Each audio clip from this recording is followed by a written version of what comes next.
The following program is an MLWRadio.com production. Welcome to Something to Wrestle With. Bruce Prichard. Well, you know. That's not a rib. She booted. No, yeah, There's no box of gimmicks. Rumor and innuendo. I don't deal in rumor and innuendo. And was he there? I was there. I don't give a shit. I ain't scared. I ain't scared of shit. Fuck him. You, Bruce. Hey, Hey, it's Conrad Thompson, and you're listening to Something to Wrestle With. Bruce Prichard. And Bruce, it's a special edition. It's hashtag Love to Know. It's a bonus show. It is a bonus, by God. So, go ahead. Chat us up. Tell us how you're feeling about the bonus show, how we got here, how we can do more of this. Well, our great audience is what got us here because we asked them to do something for us. They didn't just deliver, they over-delivered like they always do with over 5,000 surveys filled out by our wonderful audience. Couldn't believe it, but thank you very much. And you did what we asked you to do. We promised you a bonus show, so here you go. So we actually took to Twitter and asked you guys, hey, what would you like to know? What would you love to know? Well, And you know. You know. So we asked you guys to go ahead and ask us your questions on Twitter. So if you haven't already and you're wondering, hey, I didn't know about this. Well, why aren't you following us on Twitter? He is at Bruce Prichard. I am at Hey, it's Conrad. And we've had this up for hours now. And we've done this once before. But my goodness, Bruce, we got hundreds and hundreds and hundreds of questions. Some a little better than others. But I'm looking forward to this. You made me stop looking at them, Conrad. I started looking at some of these and going, what the hell? And then you said, you know what, man? You need to just sit back and have a good time. And what kind of time are we going to have? Hashtag It's Miller Time. We like to call this format hashtag Love to Know. So if you haven't already, go ahead and follow us on Twitter. You never know when we're going to do this kind of spur of the moment in the future. It just so happened that Bruce and I had some free time to kill today. You're feeling better. You didn't die. Roll Tide on that. I didn't. I'm alive. Live and in living color, but much to the chagrin of some people, I think. Probably my family. Yeah. There's what the hell? Probably a lot of folks. Easy. Come on. Well, you know. So let's get into it. Before we get going, is there anything in particular that you want to follow up on from our previous episodes? Of course, you're going to catch us on our regularly scheduled program this Friday. We're bringing you all things Jim Cornette. But any loose ends you'd like to tie up, or let's just get right into the hashtag Love to Know business. Hey, let's get right into it. I think that the majority of the feedback from the Owen show was all positive, and we'll cover that. We got some ringing endorsements and was happy to do it. All right, let's get to it. Nicholas Wineland, the fella who brought the giant Conrad Fathead to the Royal Rumble. Roll Tide on that, Nick. Thanks for that. He wants to know, what is the best bar fight story? And we got lots of questions about who's the toughest guy, blah, blah, blah. But you've been around. You've seen a thing or two. You got any good bar fight stories you could share with us that maybe we haven't covered before? You know, some of the great bar fight stories were those of Dick Murdoch. And Dick Murdoch used to go out, and sometimes people might think that Dick actually was looking for bar fights. Truth be told, he probably was. But Dickie was notorious for walking into a bar and fighting his way out, and that's just who he was. But for me personally, I think one of the craziest things I ever saw, there was a club in South Houston by the name of Cooters. Please tell me that was a strip club. It was not. It was a dance club, but it was a place. It was close to Hobby Airport, right off of Edgebrook, for those of you that remember. And from time to time, because You know, it was my neck of the woods, and we used to get preferential treatment there. It was a strip club if you went. It was not. It was. I know this. I know it's hard to believe, but Cooters was a straight up. No, Cooters. Oh, God. But one of the craziest things I ever saw, man, was Steve Dr. Death Williams. And these guys got in Steve's face, and Steve backed them down without doing really a damn thing. And the guys ran to their Ford Bronco. Now, we're in the parking lot at this point. And all Steve's doing is going, come on, motherfucker, I'm going to kill you. And Steve essentially backed down a Ford Bronco. The guy came at him, and Steve didn't move. And guess who the fuck backed down was the guy driving the Bronco. He drove right up, and Doc did not move a muscle, didn't flinch, and begged him, I'll fuck your Bronco up. I'll kill you, you son of a bitch. And the fucking guy backed up, turned left, and got the fuck out of Dodge, because this crazy son of a bitch did not move. He revved the engine, and went up to him, and Doc didn't flinch. Wow. But yeah, Doc won that bar fight without ever throwing a punch. HorrorMovieBBQ.com wants to know, what was your favorite Russo idea that got rejected? Vince Russo, fan of the show, friend of yours. Catch us up. Your favorite idea that got rejected. Now, we should say, Russo has given himself and been given by others a lot of credit for a lot of the great stuff, but everybody has a stinker every now and again. Chic Tugboat. What was a bad one of Russo's that sticks out? Oh, God, there were a lot of bad ones, but this was a favorite idea, right?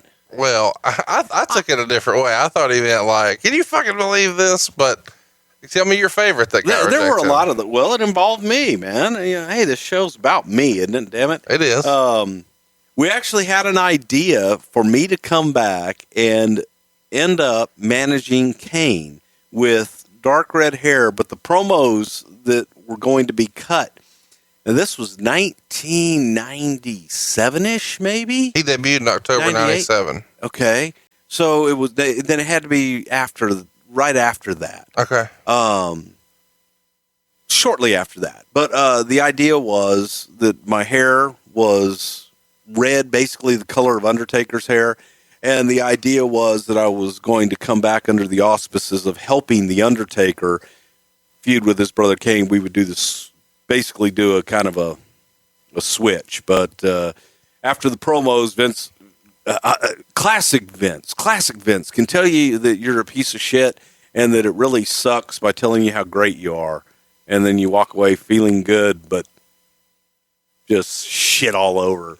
God damn it, pal. That's not a heel promo. That's a babyface promo. God damn, that was strong.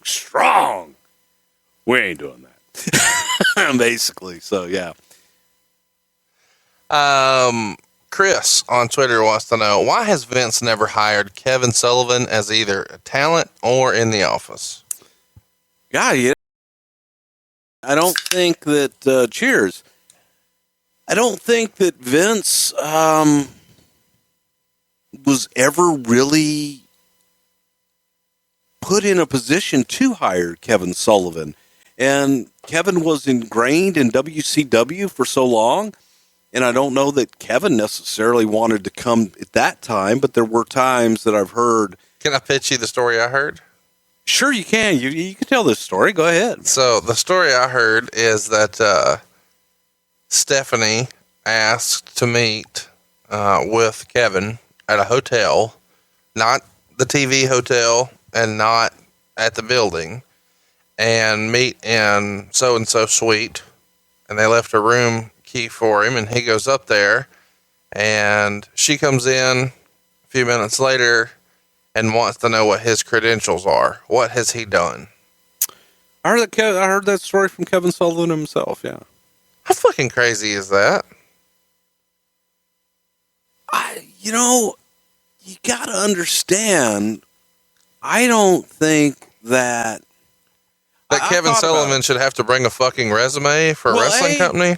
Hey, I don't think Kevin needs to bring a resume by any stretch of the imagination. However, I think that I'm trying to make excuses here to try and rationalize it. Because for me, I'm thinking, really? You asked him to come and meet. Right. And he beat your ass for over a year. But I was thinking that they wanted him to, I don't know, maybe say, well, here's what I would do. Here's what I've done. But I know how Kevin took it, and Kevin kind of was a little offended by it. Shouldn't he have been? I think so. I think that if someone asks you to come in, they should know a little bit about you and do their homework. And Kevin's credentials speak for themselves. Yeah, totally. I totally agree. Mike Wilson on Twitter wants to know, who was going to be the person behind the Vince McMahon exploding limo angle before it was nixed? That's a good question. Hell, I don't remember the damn answer. God damn it, I can't be on TV if I'm dead. I forget. I truly forget. I have no idea. I was a part of that. The idea at the time was it would be a mystery, kind of like who shot JR, and no different than with Steve Austin and who ran over Steve. They didn't have someone in mind when they did it. It was like, let's just do it, get him off TV, That's and then crazy. we'll figure it out later. DJ Name on Twitter wants to know, any stories of wrestlers cleaning out buffets or winning any of those 72-ounce steak eating competitions? Well, hell, Klondike Bill won it in in Amarillo, the big Texan. No, we're talking about eating steak or panties. Well, both. He ate Panty steaks. He ate 2 of those steaks. the Panty 72. steaks. Yeah, panty steaks. That's a fucking t-shirt. Maybe he had panties for dessert. Panty steaks. Panty steaks. I like it. That one's going on mine. Oh, for sure. Yeah. Tony doesn't listen to this. He's fucking. I don't listen to his. Calling either. baseball. I knew Klondike Bill long before he ever was fucking calling his first goddamn baseball game. I love you for that. Jesus Christ. Tony's an old motherfucker too. Yeah. I didn't realize how old he is. He's like ancient. He's older than me. Who Dat on Twitter wants to know, who is the WWF's version of Klondike Bill, either in his job duties or his taste in women? Well, there really wasn't an old-time wrestler that would fit that category. As far as his taste in women, that could go to a lot of different people, but I won't bury anybody here. But the ring crew guys were actually ring crew guys. All they did were ring crew. Danny Davis was probably the closest thing, but Danny was a ring crew guy that Vince made a manager, then became a wrestler. Go figure. Did it all ass backwards. Danny, stories on Heidenreich?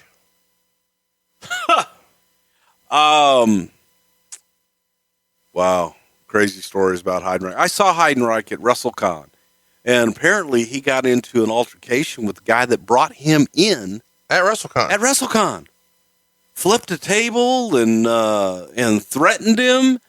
And they called the cops. Vader somehow got involved. It was crazy. I don't know everything that happened. Did he threaten to rape him a la Michael Cole or not so much? Maybe. Maybe. Yeah, I can see how that's frowned upon. Well, especially at WrestleCon in public, if you will. Yeah, no rape at WrestleCon. No. Pretty sure it's one of the... Raping is not allowed at WrestleCon. Yeah. Katie Vick, though, bonus show coming your way. That wasn't rape. That was necrophilia. Well, I don't think she gave consent. Well, we're splitting hairs. Dead imaginary hairs. Ryan P.S. on Twitter wants to know the story behind the WWF bringing in Terry Gordy as the executioner in 1996. So lots of people remember the Buried Alive pay-per-view. I can't wait until we cover that in long form, but Gordy is kind of in and out very briefly here. And a lot of people say he wasn't the same after his airplane incident. You can expound on that if you like. If not, throw in your Google machine. But catch us up about how he comes in and whether or not Hayes had any influence on that. Obviously, he was not necessarily in the office, so to speak, at that point, but they're super tight. Catch me up. Well, Michael was influential in bringing Terry Gordy back, but Terry had the incident on the plane where essentially he went into a coma and was in a pretty bad way, but it did some damage to Terry, and Terry was never the same after that incident. I think it was coming back from Japan or whatever. But Michael was looking out for his buddy. He was looking out for Terry Gordy. We were looking for someone to kind of bridge the gap with Mankind and the Undertaker. And Terry Gordy, fantastic worker in his career, could work with a broomstick, great guy. Idea was, let's bring in Bam Bam. Vince did not want to bring in Terry Bam Bam Gordy. Why not? Just didn't see anything there. Felt that, Terry and the Freebirds and that, might have worked at one time. Vince just didn't see it with Bam Bam. And he wanted to put a hood on him because if he failed, then it wouldn't be Terry Bam Bam Gordy failing. Vince felt that, especially after we met with Terry, he wasn't the same. He was off a few steps. But we met with him and Michael. Let's run through this. When you're saying he's not the same, you didn't just mean in terms of in-ring work. You meant just motor skills? Motor skills, all the above. Mental capacity? Yes. Yeah. And he was diminished. He was diminished. And we weren't sure, no one was really sure. So I know Undertaker was... To interrupt you here, the mask thing is almost fucking nice of Vince. I mean, it's merciful. Yes, because again, he didn't want people's last perception or their impression. Last impression. That's where I was looking for, of Terry Gordy to be negative. One of, oh my God, look at poor Terry Gordy. So let's cover that up. Let's put him under a mask. And also at the same time, the feeling was, okay, you know what? Come in and prove yourself as the executioner under the mask. And if you're all there and you can really pull it off, then maybe we take the mask off. We reveal it's Terry Bam Bam Gordy, and we can tell the story beyond that. But you don't screw his potential future. Right. Right. And he also wanted to preserve it. And I think that a lot of that was even out of respect for Michael Hayes. Yeah. And to say, Michael loves Bam Bam. Michael's always taking care of the family and taking care of Gordy, taking care of Terry, and out of respect for all those guys. It just, protect that legacy a little bit. A very nice gesture. Fake Dr. Will asks on Twitter, what was the insistence that Mr. Hughes be an enforcer? Why never bother to do anything else with him? He gives the examples of Jericho and Triple H. Well, originally he came in as Mr. Hughes. It was just Mr. Hughes. So he did come in as a worker, came in as a top hand, worked with Undertaker, and later on, just trying to capitalize off of the Mr. Hughes persona that was one of a bodyguard and an enforcer. That was something that had worked before, so tried it, see if it would work again. Superfan Livio Marino on Twitter wants to know. Livio, he's got like every one of my shirts. Thank you, Livio. I call him all the time because, see, when you go to BrucePrichard.com and you get a shirt. Oh, this is one of those shows where we're not supposed to say BrucePrichard.com and buy a shirt. No, I'm not saying that. Everybody knows if you go to BrucePrichard.com and you buy a shirt that you're not only going to get a fantastic shirt and at a great price, but most importantly, you're going to get to talk to your dumbass. Well, yeah, but Livio's got, I used to be over. He's got Not a Rib. He's got a box of gimmicks. He's got, I believe he's still got Ribs Still Rule. Wow. He's got all of the classics over there at BrucePrichard.com. He was going to it and buying shirts before it was just BrucePrichard.com, and by God, he's got them all. Of course, you can't go wrong with no yacht. Well, my absolute favorite is, there's been an insistence amongst a groundswell of fans online that I am the long-lost son of the one-man gang, of Akeem the African Dream. And by popular demand, we have a Conrad the Alabama Dream shirt. So everybody remembers the famous African garb that Akeem wore. Well, now we've got it in crimson and white. Which makes me effectively the Alabama Dream. Pick this up over at BrucePrichard.com. It's just as ridiculous as it sounds, but it's the best way to support the show, bar none. So Livio asks, WWE has made peace with Warrior, San Martino, etc. Is there anyone that is forever banned? Did you give this question to him? I just set it up for you. I just tee it up, baby. Besides me. I don't think he asked besides you. I'm expecting you to say you, but who else besides you? And Justin Roberts. Fuck Justin Roberts. Let's see. You realize that this dude introduced us at our very first live show, and now you're on some fuck Justin Roberts? Did he? How much Miller Lite did I have to drink that night? Dude, let's not act like you didn't enjoy Justin Roberts' brand new book, which is on the Nielsen's #1 time-selling list now. Wait a minute. We're the #1 wrestling podcast in the world. I don't give a fuck about anybody else. Let's think about it. So besides me... You mean you don't give a fuck about Best Seat in the House, your backstage pass through my WWE journey? It's available at Amazon.com right now. It's got 5-star ratings right now on Amazon.com. Best Seat in the House, your backstage pass through my WWE journey. Well, double fuck you too. Let me think. Ivan Koloff, man, has been snubbed for whatever reason. I can't tell you why. Probably because in Vince's mind, he might have done what? Ivan Koloff's not banned anymore. He's dead. Well, he's still banned? He's not in the Hall of Fame. Well, you're not in the Hall of Fame. I know. Well, that's because I'm banned. So seriously, the list right now, as far as you know, is #1, me. #2, Ivan Koloff. #3, Tony Shivani. Where's Justin Roberts? Who cares? He's over at Amazon.com. You can check him out. Best Seat in the House, your backstage pass through my WWE journey. Poor Livio asked a goddamn question. All he got was commercials. Fucking Livio, buy more t-shirts. Now he's not going to buy the Alabama Dream. Well, that's his loss because it's the most stylish shirt available at BrucePrichard.com. Actually, he probably will because he loves to get those phone calls from me after every purchase. Boom.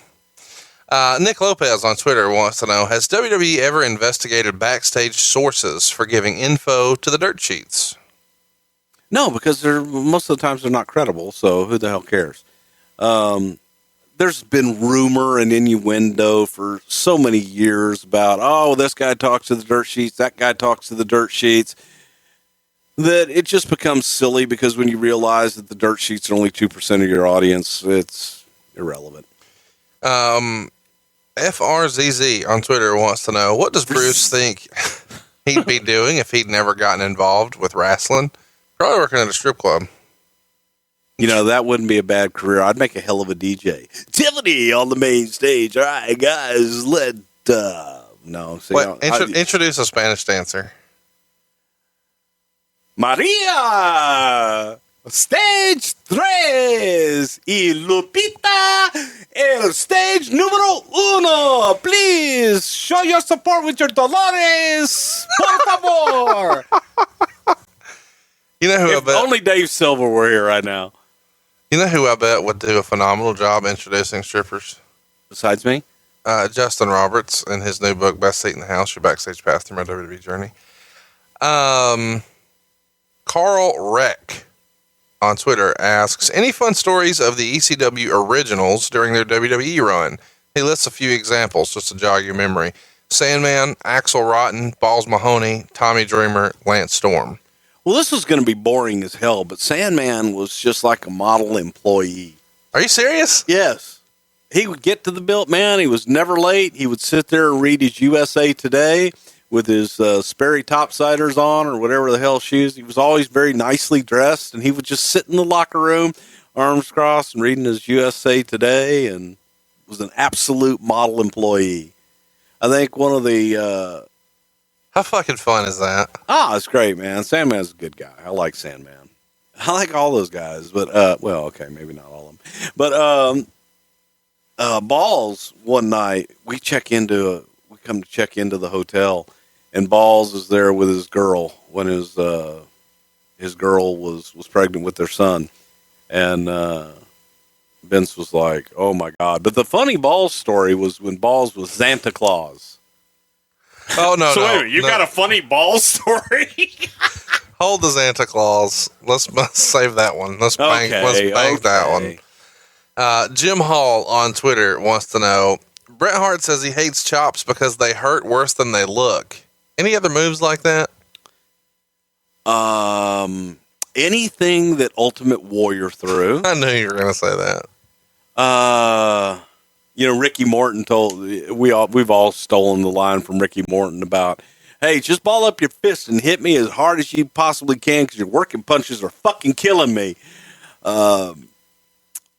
Yeah, anything Warrior threw, that hurt like a motherfucker. Kirk on Twitter wants to know, who pissed Vince off the most backstage besides you? His kids. Really? Yeah. Give me an example here. Well, we were the ones that he could take it out on the most. The rest of them always got kind of a tempered or a filtered Vince, where we got Vince. God damn it, what the fuck? You just smeared shit all over the business. That kind of stuff. Fuzz on Twitter wants to know, Bruce, what's the weirdest hobby any of your former colleagues has had? You don't have to name names. Now, see, this is a well-written question because he knows if you feel the obligation to give a name, then you'll dick tuck a little. But since you don't have to name names, let's just let it rip. Give us something. Weirdest hobbies. Does, witchcraft count? Well, it does now. Okay, I won't name names, but there were some guys one time that might have dabbled in a little witchcraft, might have parlayed up with some females that were high priestess witches that would howl at the moon and had cauldrons in their backyard and shit like that. Some weird shit, man. I bet. I know you can't say the name, but I bet I can type the name and nail it. That's close. That's close. I'm counting it. Okay, you can have that one. But that ain't all. I mean, no. There were others. Oh yeah, that's why I said there were several. So I mean, that was kind of like almost a shared one of those that you would scratch your head and go, really? What the fuck? All right. Joe from H-Town on Twitter wants to know, what was your biggest regret and the best decision you made in the business? I think both of these involve doing a podcast with me. You already answered it. My biggest regret. Not kissing Stephanie's ass? No. Probably timing wise was not going and doing the gig as Undertaker's manager, but I don't really even regret that. Being a dickhead and getting fired at WrestleMania 7. Yeah, pretty much. The best decision I ever made in the business. Going to work for Vince. Yes. I mean, yeah, gotta be. I mean, rolling the dice and not having a job, not having a job description, not knowing Vince, not knowing anyone in the company with the exception of a few talent, and rolling the dice. Yeah.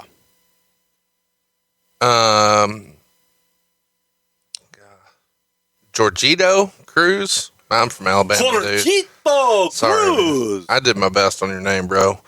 If you had the J is silent, so it's Orgito. That sounds like something you put on chips. It's kind of like an H.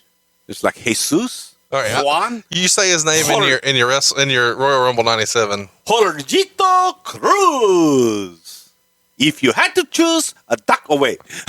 Yeah, do it.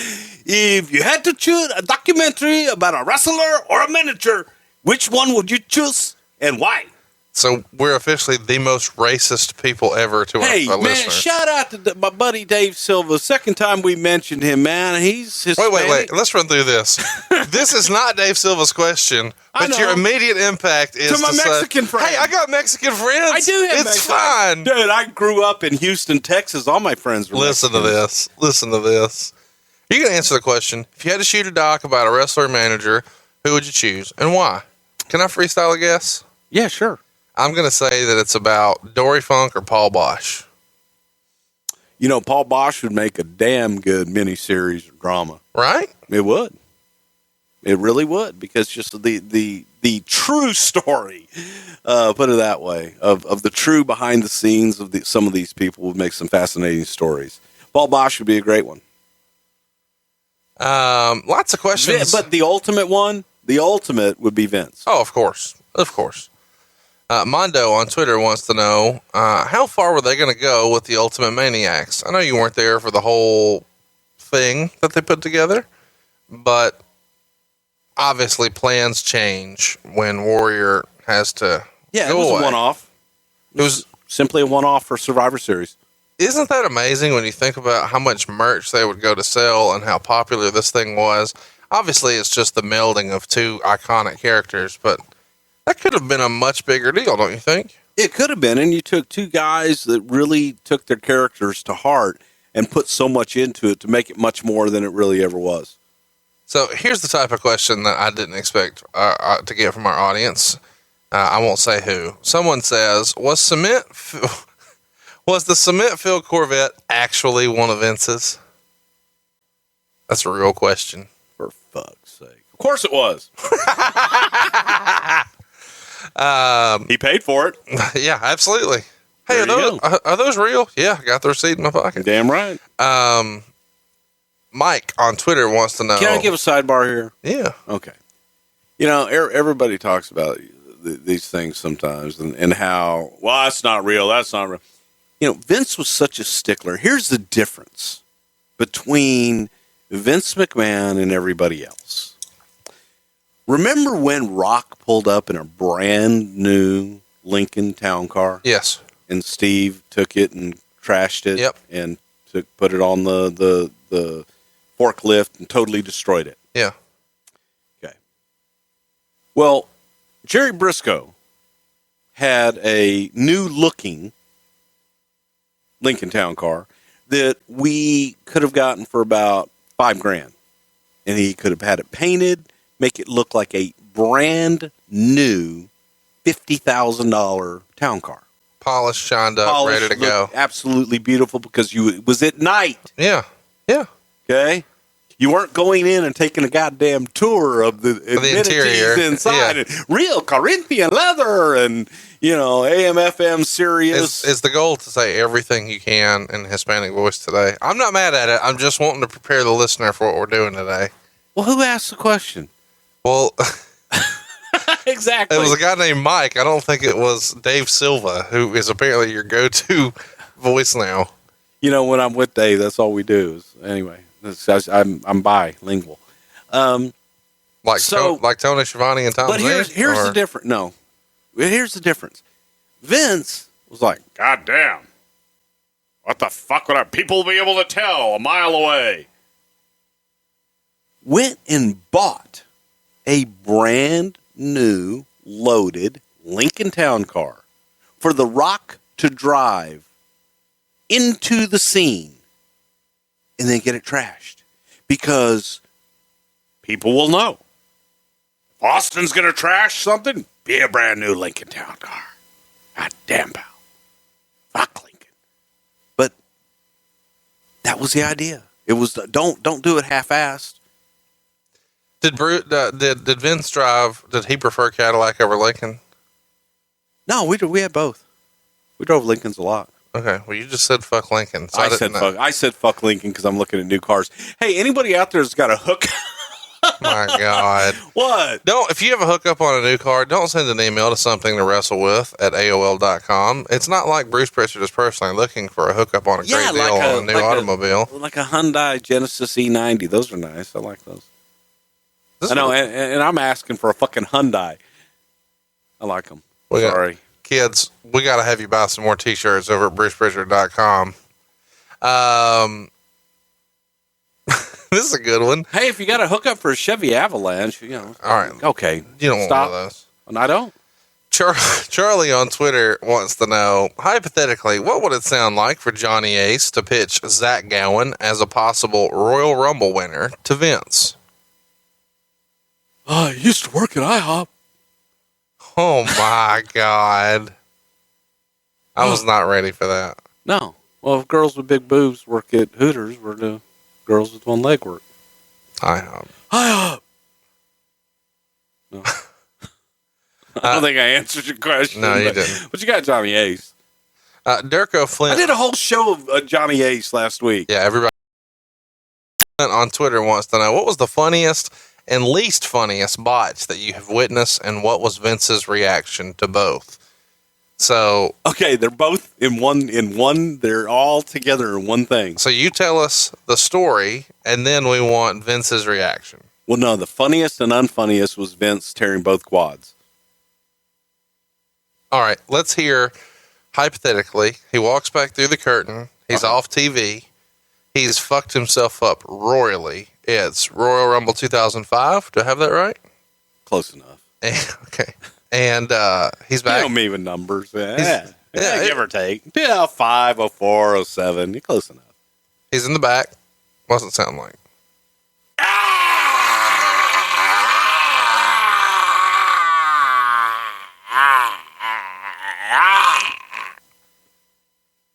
And that's truthfully what it sounded like. Because, by the way, he only tore one quad out there. He tore the other one in the back. Did you watch him tear it? Nope. You saw he was hurt and got the fuck out of there? Oh, I heard it. Yeah, it was pretty ugly.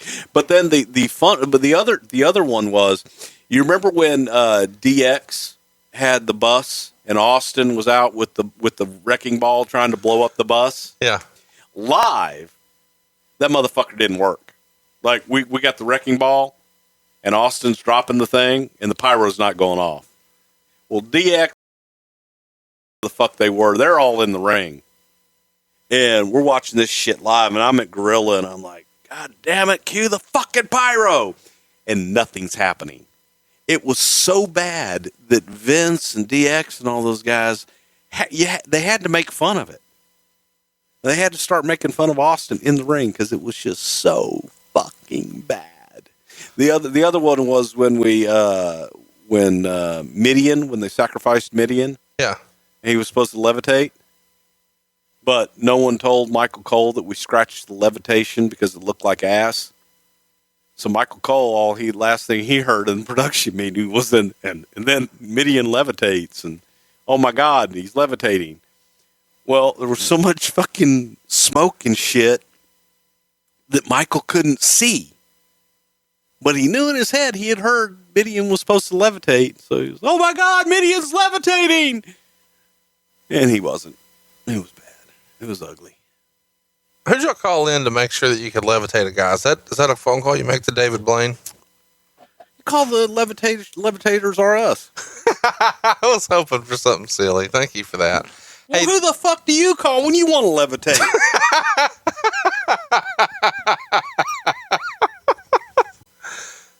Thank you for that.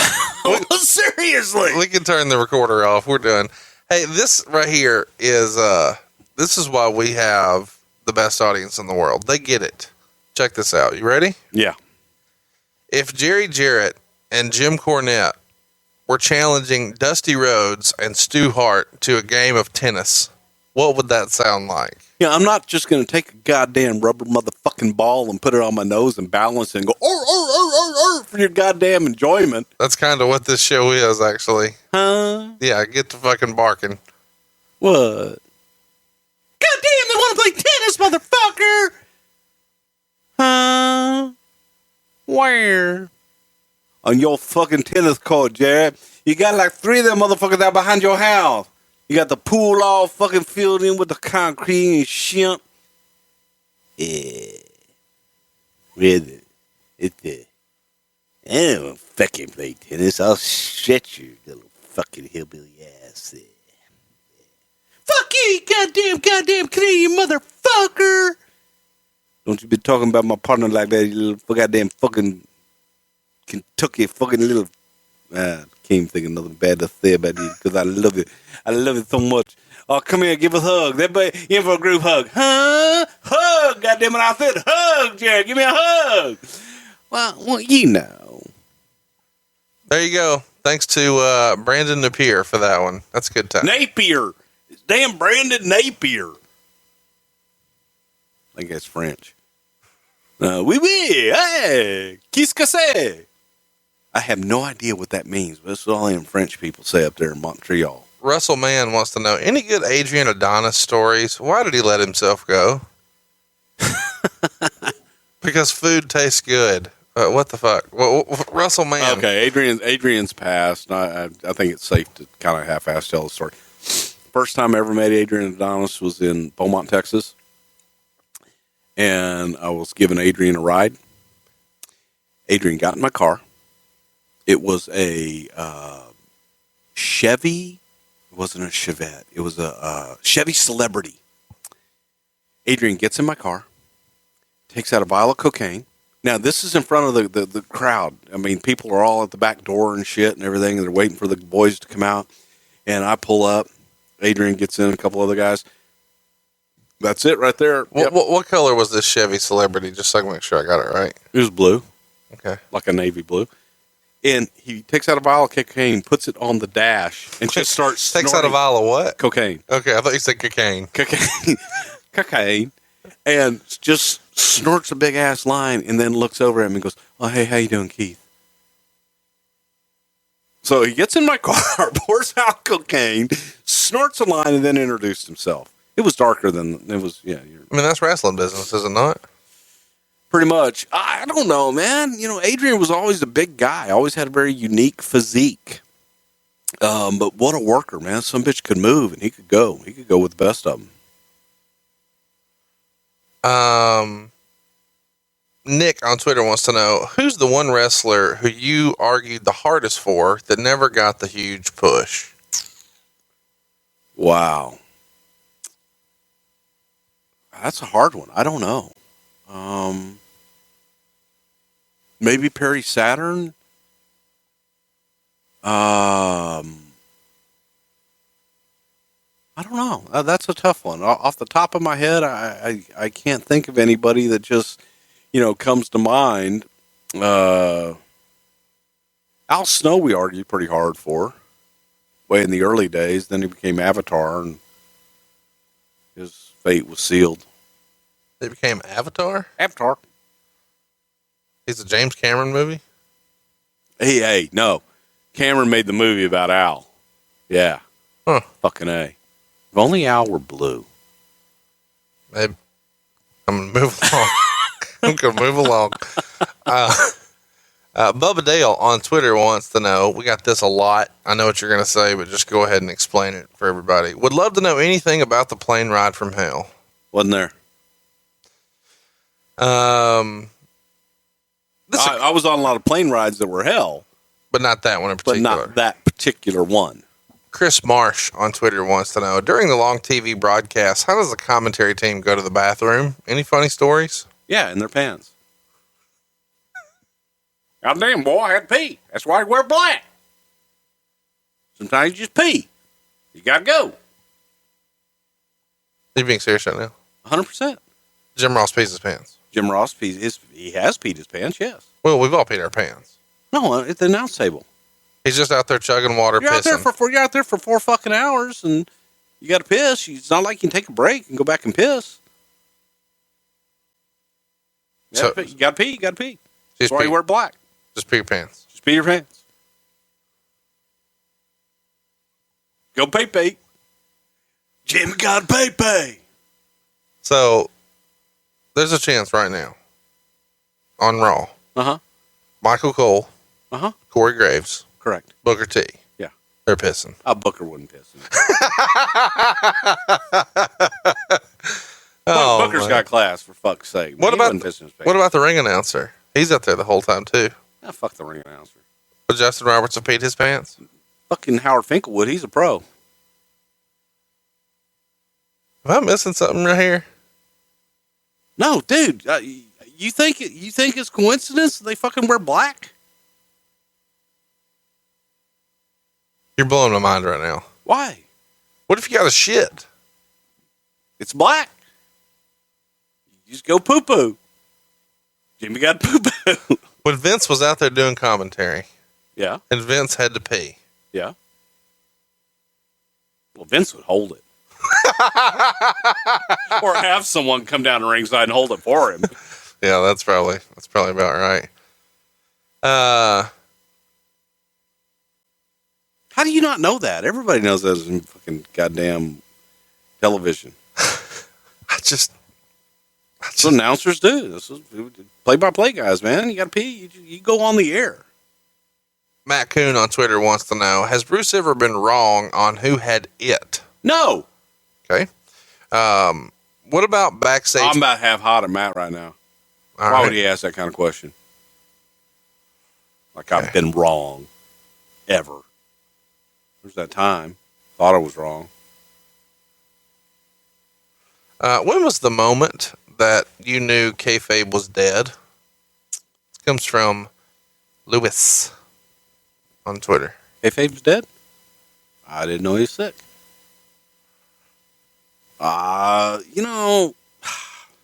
Stephen West on Twitter wants to know, what's the best rib Bruce ever pulled on Dr. Tom and vice versa? Best rib you ever pulled on Dr. Tom is not hiring him. The second best rib was making him cut his hair. The third best rib was sticking him with Tammy Sitch. Y'all are fucked up. Who's best y'all? Best rib. I tell you, one of the best ribs that this backfired on us. So not Jerry Jarrett. Goddamn, Jerry Briscoe. You got Jerry Jarrett and Jerry Briscoe confused? He's gonna whoop. You're getting stretched for that. Whoop my ass. But I have this fucked up thing, man, where it's like, if you're gonna get your ass whooped by the best. Sure. Okay. And so I would always try Briscoe, and so we would have this thing where it's kind of like, remember the Pink Panther? Yeah. And he had his Kato or whoever the hell his butler was, and he would jump him from time to time. Well, I would plan these elaborate things where I would jump Briscoe and try and take him down and shit. Well, one time, true story, I lured Briscoe into my room, and my brother Tom was in the room and had two beds, and Tom was hiding, and Jerry didn't know that Tom was there. So I get Jerry to come in the room. Tom jumps on Jerry from behind. I go to take Jerry down from the front. I shit you not, in about roughly 30, 40 seconds, Jerry had us both tied up and screaming in pain. At the same time. So he's a double tough motherfucker for real. Oh, Briscoe's a triple tough motherfucker for real. But that was one of the things. Best rib I've pulled some ribs on Tom. He's pulled some ribs on me, but I can't really think of anyone off the top of my head. I got a question. Yeah. Have you ever, with all the talk lately of everything that's in the news, throwing your Google machine, the mother of all bombs. Well, not that. I meant wrestling related. There's lots of questions about ribs and hazing and bullying, blah, blah, blah. But have you ever taken a shower with the Barbarian? You have no idea how close you just came to having Miller Lite just sprayed all over you. Well, it's going to be like a golden shower all over you. No. Tell us about the time you took a shower with Barbarian.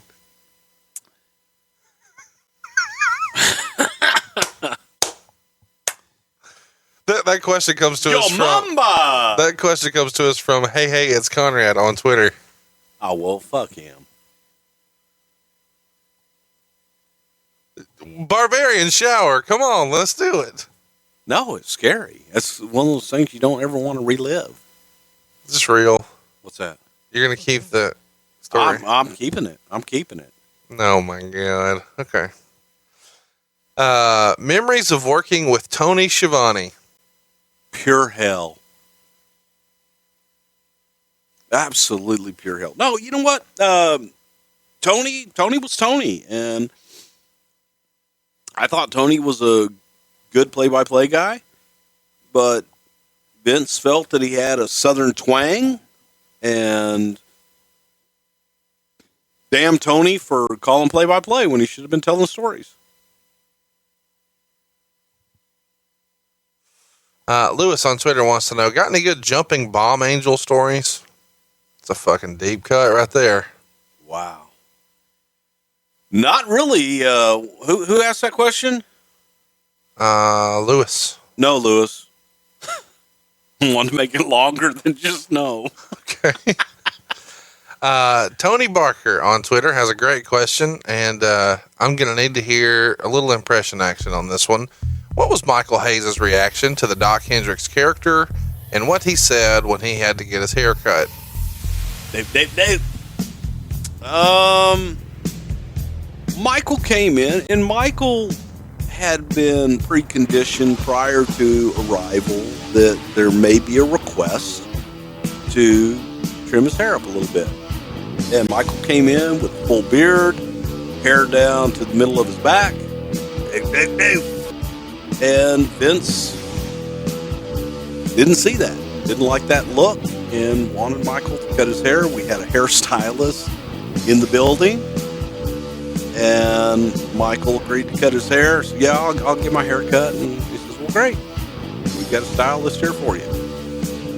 And I don't think that Michael really planned on that we would have one there. I think he was hoping that he could go home to Atlanta and have someone cut it in a way that Michael would be happy with. But Vince supervised the haircut, supervised the shaving, let him keep his mustache. And I think Michael was happy to have a job. And I think it's worked out pretty damn good for him. I would agree. Vigilante MMA on Twitter wants to know, any King Kong Bundy stories or insight? As a kid, he was a fave of mine, and I always thought he had a great look. You know, I got to work with Chris after he came back in the 90s, I guess it was. And he was always just a super sweetheart of a guy, but nothing out of the ordinary. He was a big bastard that could move, but just a really, really great guy. Couple other quick smart ones here from Tony Barker. Always curious about Vic Grimes' brief tenure. Would love to know what the plans were for him and why he wasn't used more. The idea with Vic Grimes was they were looking for a I don't know, Mick Foley light, a Mick Foley counterpart, and Vic's work was very similar. I mean, Vic's work was similar to Mick's, but unfortunately, they put this silly ass fucking gimmick on him. I like the all in white. I like the look, but his name was going to be Key because it's Key. He'll be a drug dealer, right? Which I just thought was kind of stupid and silly to me. I didn't like it. And I felt that him coming in as a character, maybe, I just didn't like that character. But he was dead on arrival. His work wasn't solid. He was so afraid of hurting someone. He was so afraid of making a mistake that he was too tentative in everything that he did. And his shit couldn't break an egg. And Vince was absolutely unimpressed. Tony Barker wants to know, why did we only see Joe Fowler at SummerSlam 93? He seemed to disappear immediately. Oh, my God. That's a deep cut right there. Wow, Joe Fowler. Okay, Joe Fowler was all mine. We were looking for play-by-play guys and interview guys. Joe Fowler did an American Gladiators type of a show, but it was kind of a medieval type. It was a different show, but he was a host on it. Had great energy, looked good, and I reached out to him and said, hey, man, you ever thought about doing something with WWF? We brought him in, great salesman, and we were looking for a younger version of Gene Okerlund. Great audition, great everything. He did the one show, but he got an opportunity to do, I'm trying to remember what the hell the infomercial was, but he got an opportunity to do an infomercial, but participate in what he was selling. That's a big deal. Huge deal. Huge money. And we were probably paying him more money than Vince really wanted to. So this was a way out for Joe to go on and do this and make some pretty serious money and us not have to pay him as much as we agreed to. It's that simple. And Vince was like, hey, good luck. I understand. It was some decent jack. HorrorMovieBarbecue.com asks, when he came to the WWF in '88, were the plans for Baron Von Raschke to always be just a manager, or what would have happened? Always a manager. Baron's wrestling days were behind him. Another great question from that same party, HorrorMovieBarbecue.com. HorrorMovieBarbecue.com. Favorite piece of mass-marketed merchandise and favorite item that may have followed you home from the office, if any?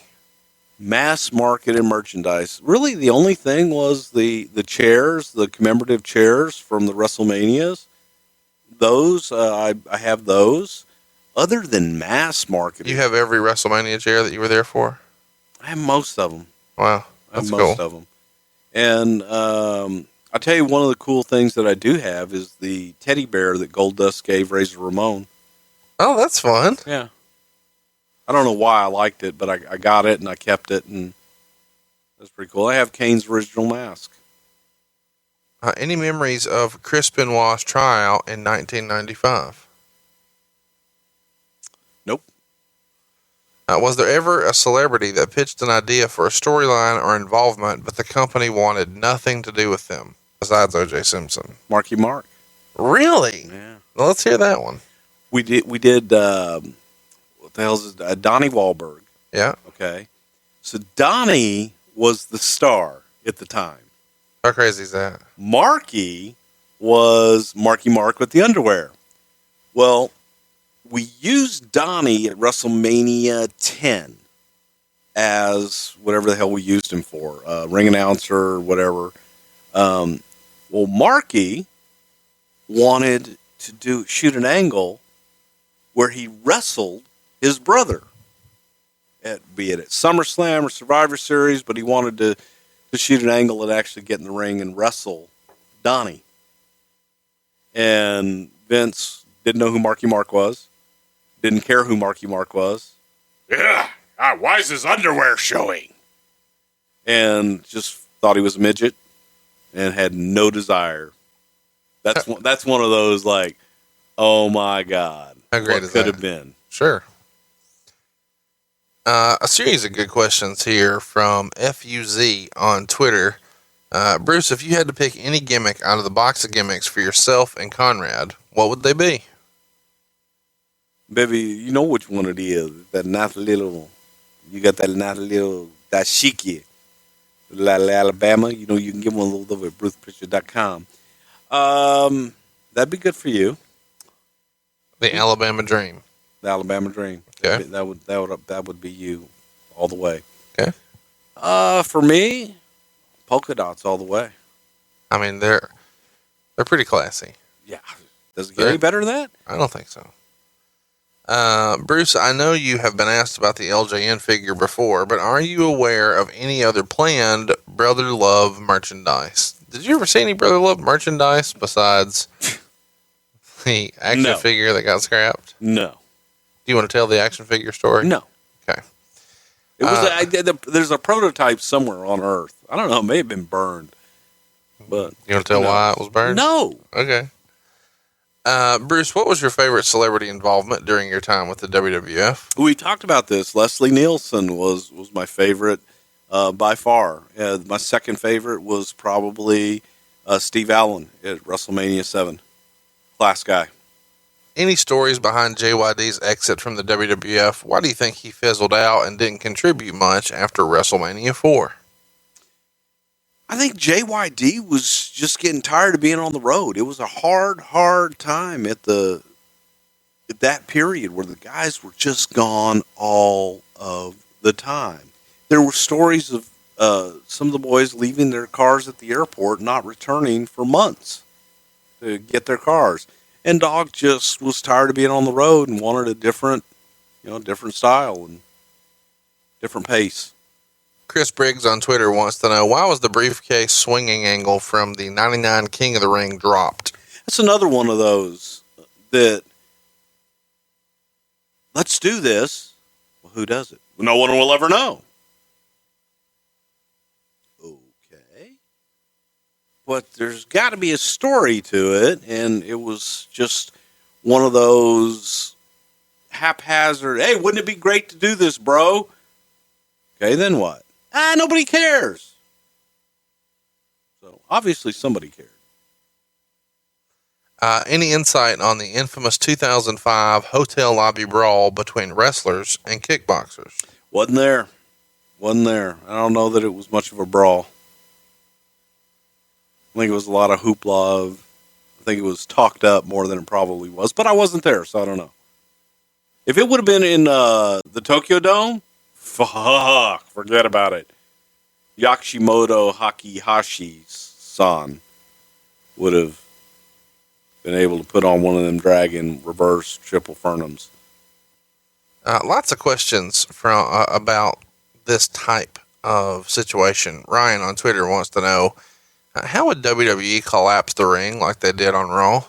Lots of questions about collapsing rings and how that's put together. That was built by a special effects guy. It was just simply hydraulics. Okay. FUZ on Twitter wants to know, Bruce, who is the nicest person you've met in the industry? Besides me? Probably John Layfield.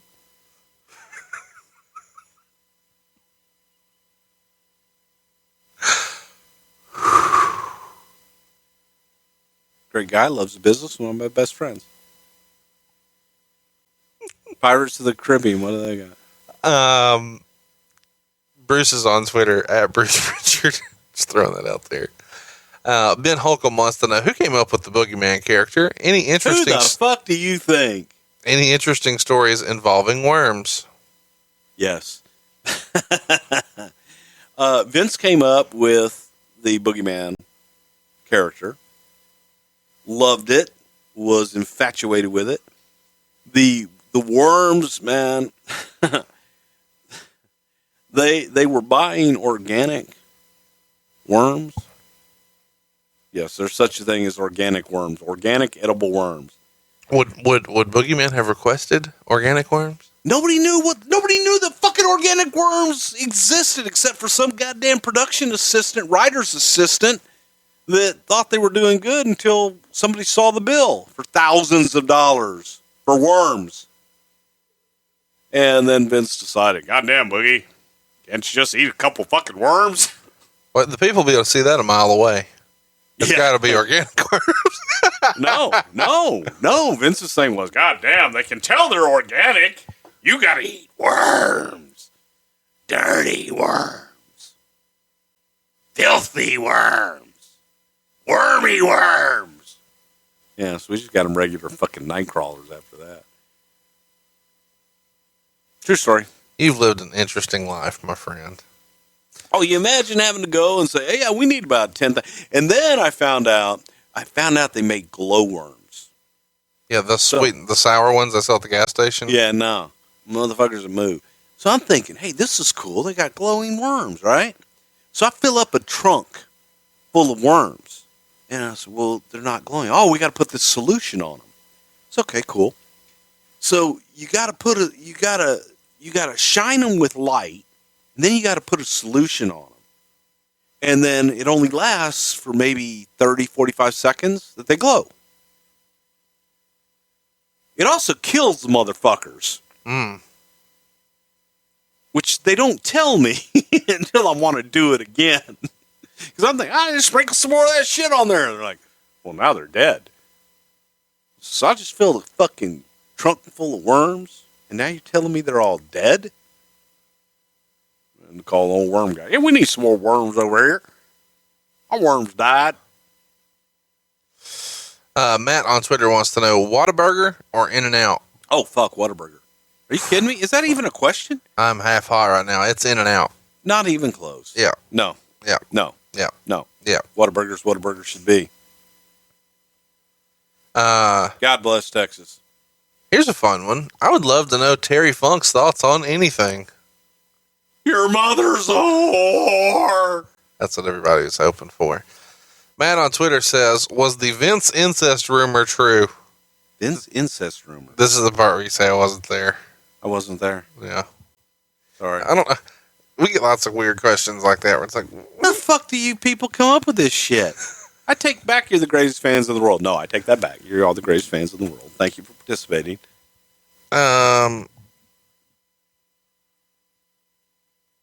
Any stories about Val Venus vignettes and or movies? That comes to us from Jason. I think you've told the Jenna Jameson story before. Do you have any other Val Venus stories you can share? That was probably the funniest one is after we did the stuff with Jenna Jameson and Vince saying, God, she's ugly. And then the famous line, she looks like a porn star or something. Yep, she sure does. The most famous porn star in the world. But the funny part was when girls would make comments that might have been with Val at some point in their life, like, really? Those are always funny. That's hurtful. I know it is. I can say that. I know, Sean. Gareth on Twitter wants to know, don't remember hearing much on Knobs and Sags. Any good Nasty Boy stories? Oh, you probably already heard them all.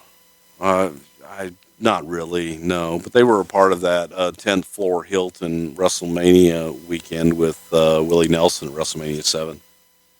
Ric Flair says that Jerry Sags has a rabbit's foot. Don't know. I'll never smoke weed with Willie again.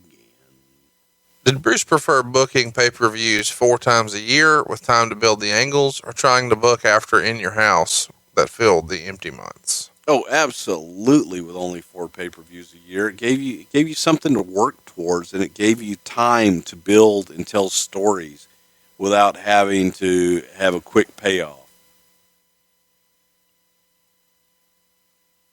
Why didn't Mordecai work? Because it sucked. No. I think that the problem with Mordecai was that Kevin Thornton tried so hard to emulate The Undertaker and moved in slow motion and was so worried about the gimmick and the mannerisms that he forgot that at some point the bell rings and there has to be action. Kevin was a hell of a hand until they put the Mordecai gimmick on him, in my opinion. I thought it killed him. Gareth on Twitter wants to know about the Bushwhackers. Any fun stories and why the drastic change from their hardcore New Zealanders to the fun-loving Bushwhackers? You know, Vince met Butch and Luke in his office and looked at him and talked to him for a while and just saw babyface. Yeah. He did not see them as heels at all. And just fell in love with the way they talked, the way they looked, the way they acted, and immediately saw them as a huge attraction and saw them as these great baby faces. One of the funniest ones was burying them in Vince's yard in leaves back when Vince had first moved into his home in Greenwich, and there was all this forest land all around him. I say forest land, a bunch of trees. And there were just piles of leaves, and leaving them under the leaves for a little while. And they stayed there. They didn't move. They were classic. They were just so fucking much fun. Great guys. I remember poor Luke being sick when we shot vignettes in the diner of them eating. And you see him like wolfing the plates down, and Luke getting sick, basically back in the plate and then wolfing it back up. And it's just, it was absolutely disgusting, but it was good stuff. From Paul Burchill to Ken Shamrock, why didn't incest angles work in the WWE? Hashtag all in the family. That comes to us from Ken on Twitter. Lots of incest questions today. What kind of audience do we have? Why don't the incest angles work, Bruce? You tell me. I mean, I think it's kind of self-explanatory, but I'm a dumb mark. Well, yeah, exactly. They just don't work. I mean, here in the South, they do. You live in Texas, you fuck. I said here in the South. Okay. Well, I'm saying there's certain parts of the country it works. Is Stephanie your sister? Which one?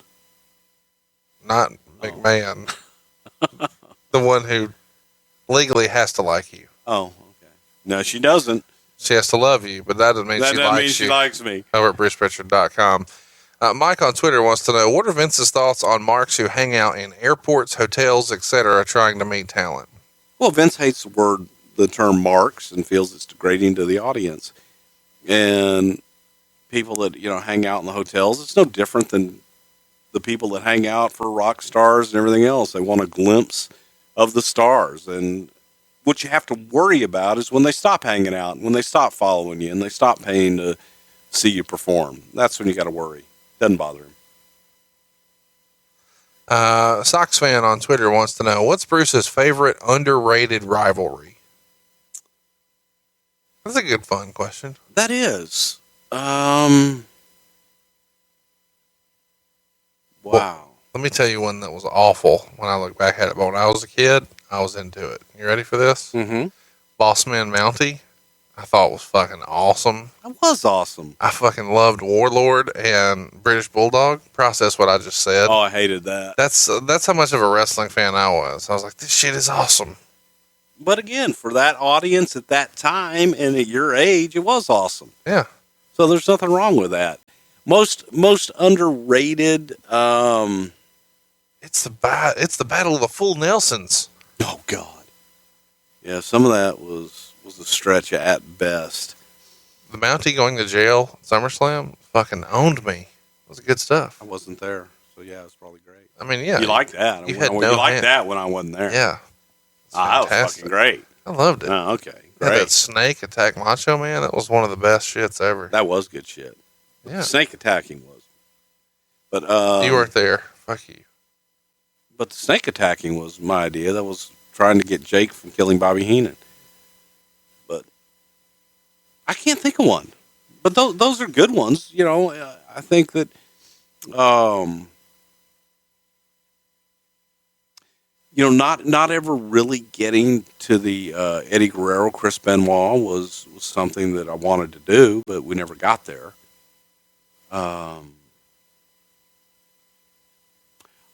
Well, no, because it didn't happen. You know, I guess he wants one that would have happened. I'll tell you one I always wanted to do, too, that never happened was Ron Simmons and JBL. That would have been fun. That would have been great. Yeah. Paul on Twitter wants to know, I love the show and want you two to keep doing it, but why does Bruce say going back to WWE isn't ever going to happen? I thought he listens to the show. That's what I thought. Never say never. Yeah. Hashtag. Mark on Twitter says, Shivani has Deborah and Medusa. Who are Bruce's favorite fantasy women he's worked with? Clearly the answer is Tori, who wrestled Sable at WrestleMania 15. I love Tori. Tori was great. And who's the other?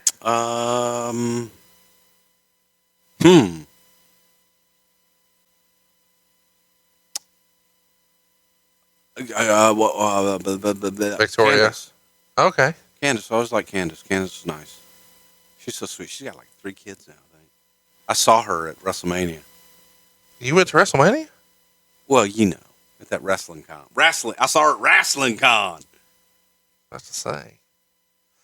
Do you remember a time, this comes from Michael, that Vince changed his mind mid-match on who would go over based on the crowd? Yeah, we didn't. I can't think of too many times that we ever changed the finish. But it has happened. It has happened, but it's happened in like opening matches and things like that. Not on the main event. No. Okay. What beer would Andre drink whenever he had these famous drinking stories where we would hear about him drinking 100 beers at once? Cold beer. Just as long as it was cold. As long as it was cold. He liked his Molson. He liked Budweiser. He liked it cold. And that was all it took. That was all it took. They used to bring in ice chests full of beer. I like beer. Dave Simpson on Twitter wants to know, given the success of SummerSlam 92, why does Bruce think there has not been other pay-per-views outside of the U.S.? Because the time difference and being able to present it in the United States at a time that would be friendly for the U.S. viewers. Feeling was UK in particular, it's 6 hours ahead. And if you do a show over there at 7 o'clock, it's going to be 1 o'clock in the Northeast, and it's going to be whatever, 10 o'clock on the West Coast. And it just wasn't time friendly for the rest of where the money was, which was in the United States. Little Buddy has a fun question here. Are there any crazy stories involving the hardcore title when it was defended 24/7? Did anyone try to get involved? I think he means, did anybody pitch who maybe wasn't, an in-ring performer at the time hey, we could just do this and it would be fun. Let me do it. But for whatever reason, it didn't happen. Well, we did with Briscoe and Patterson. Yeah, but were there others? Not really, but that was a fun little storyline while it lasted. That was Russo idea. That was good. Why weren't any of the other Dudleys brought in, or Joel Gertner? Comes to us from Seagold on Twitter. How many more Dudleys you want? I think all of them that could come in did come in. And there was a lot more though. There were? Oh yeah. Okay. He means like Dances with Dudley and Big Dick Dudley and I think Dick was out of it at that point. Sign Guy Dudley. Yeah, well, like I said. You know, we get this question a lot, but there's never too much of this, I don't think. Macho Millen wants to know any examples of why Haiku was considered so tough. Yes, because he ate people's faces. That's what I was hoping you were going to say. Emerson Biggins says, who came up with the Inferno match concept? That was either Vince McMahon or Vince Russo. I knew it was Vince. Had to be. Ron on Twitter wants to know, tell us about the Bastion Booger. Was that the most underrated gimmick or just wrestle crap? That was an example of Vince being so fucking disappointed and I think dejected when we brought in Mike Shaw. Vince wanted the Mad Monk. And Vince had this idea that Mike Shaw would come out with this crazy haircut, shaved head as a monk. And he would come to the ring different times. And we would have this chanting monk music. And Shaw would come out. And then he worked a match at some point. Vince was just horrified at how horrible he was. Didn't want to give up on him and felt that what wasn't working was the monk gimmick and the fact that Mike was trying to work in basically a full-length moo-moo. Yeah. So come up with a different gimmick for him. He'd already shaved his head and everything. Well, let's shave the rest of his head. Let's mess him up. And Bastion Booger was born. And I get credit for the name. It was just one of those, what about, we were looking for strange, ugly names. What's uglier than a booger? What's uglier than a booger? And you think of, a name that would fit him. Bastion Booger. And that's one of those things where you have to be careful what you suggest sometimes because it can become reality. So you were trying to entertain yourself and you essentially, yeah. Help ruin a guy. Yeah, you want gross? Bastion Booger, that's gross. Does feed him worms too, right? No, but he ate pizza and shit on TV. I ate pizza when I'm not on TV. Tim Allen, not the one you're hoping for. Oh, damn. Tweets, give us a good Bobby the Brain story. We get lots of questions. When are you guys doing a Bobby the Brain episode? I don't know why I did a redneck Johnny Ace there. We already did. It's in the primetime wrestling episode. It's in the archives. But give us another one. There's plenty of Bobby stories. See, and when you just snap your fingers and want the shit on demand, just come back. We'll come back. We'll come back to that. Mike on Twitter says, "Can you explain to me the phrase professional wrestling to be used on the broadcast?" Yes, because Vince felt that most people have a negative view of professional wrestling. So it's sort of like the old comedian where he says, "Hey, you can't call it a blow job. Your wife won't want to do it. You call it a blow vacation." Exactly. Same thing. Oh, it's sports entertainment, pal. No. I'm saying it's the same mindset. It's a different presentation. And for advertisers and for television networks, they had a very negative view on professional wrestling. So Vince didn't give them professional wrestling. He gave them sports entertainment. Lots of questions about this. After the purchase of WCW, why weren't names like the Great American Bash, Halloween Havoc, and Bash at the Beach immediately used for pay-per-view? Vince didn't like them. How close did the War Games ever come to happening in the WWE? It didn't. Ever? No. It probably will eventually. Triple H loves it. MB1044 would love to know about the Undertaker Spinaroonie. Were you there for that? I was there for that. Let's hear about the Undertaker Spinaroonie. There was a time there where Booker would end each night, and whoever he was in the ring with, a lot of different teams and different stuff, and Booker would always try and get people to do the spinaroonie. And I think he got Austin one night, and just different people. So somehow, and Taker would always exit stage left. If Taker was involved in the match, Taker would almost always find a way to just get the hell out of Dodge and disappear. He would leave side ramp. He would, when everybody was doing something else, he would just duck out. Because these were always dark matches after the night's television tapings had taken place. And this one night, somehow he got caught. And we sent word down through the referee, tell him to do a take-a-rooney. Tell Booker to do get him to do a take-a-rooney. And he didn't, but it was, he did the Shakespeare like he does, but he didn't do the take-a-rooney. But yeah, he got caught. Ben on Twitter says, this is fun. Now that Bruce is a part of Impact, will we get a definition of what exactly the X Division is? Whenever I do, by God, you'll be the first to know. That makes me happy. Any heat on Brett or Bulldog for the insane amount of blood in their December 95 In Your House world title match? No.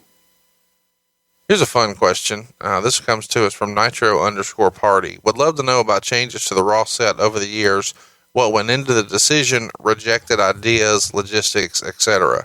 Were there any crazy set ideas that had to be scaled back or ratcheted back or altered? I think the original Raw is War set, the original had a lot of guns and shit and tanks and machine guns and cannons and things like that. And Vince didn't like the guns and had that scaled way back. But it was just an evolution. It just kind of evolved as time went on. When we went to the big arenas and the big Titantron, he liked that clean look, and it just kind of evolved from there. Lots of questions about Art Donovan and his commentary at King of the Ring 94. I'm sure we'll cover that show at some point, but give us something on Art Donovan for now. I think that was a rib on me because Vince was going through the trial at the time, and Vince had just had the neck surgery, so Vince wasn't there. And that was Pat and I that had to do that whole show, and it was just it was a comedy of errors all the way through. We had Ricky Medlock, who now is with Leonard Skinner. Ricky came and was doing a concert across the way at a stadium, and I asked him if he would do the national anthem, which he did. Now, to me, Ricky was with Blackfoot at the time, but I was friends with Ricky and just think he's a hell of a talented musician. Vince, of course, is at home in Greenwich watching with The Undertaker, as a matter of fact, because Taker was had some surgery or something, and Taker was in Connecticut. So Taker was at Vince's house watching with Vince, and Taker's the one who introduced me to Medlock. So I told Mark, I said, hey, yeah, so we're going to put Ricky Medlock on. He's going to sing the national anthem. And Vince's reaction was like, who the fuck is that? Had no clue who Ricky Medlock was. And just thought his rendition was god-awful and horrible. But you add on to that, Kevin Dunn is from Baltimore. And Art Donovan was, I guess, a Baltimore Colt. Big local celebrity. And they had an opportunity to use Art Donovan. No one knew who the fuck Art Donovan was unless you're in Baltimore. Right. And so it was just a hodgepodge of bad ideas for that whole show. Taker Cena, Vengeance 03. Taker's bike died before he could ride to the ring. All details, please. That comes to us from Chad Roberts. What happened? Just bike wouldn't crank? Ellis Edwards happened. Can you give us anything else? He was the prop guy. He was the one that I mean, you say that like everybody listening knows what Ellis Edwards happened. Well, why the fuck wouldn't they? Well, because they're not you. That's right. Ellis was the prop guy, and Ellis was the one that's supposed to make sure everything works and works flawlessly. But he was also the one that was responsible for Bill Goldberg's car dying I was hoping in you were going to say that. And that one night, sometimes he would overcheck things. You can read that. Flood. engines and shit. But yeah, that's basically what happened. It's no different. Here's a great one. Sidebar. We were in maybe Toronto, and Hulk and Taker. For those of you that remember this, Taker comes up the ramp on a bike, and Hulk comes up the up the ramp after him, and Hulk's bike stalls on the ramp, and we're live.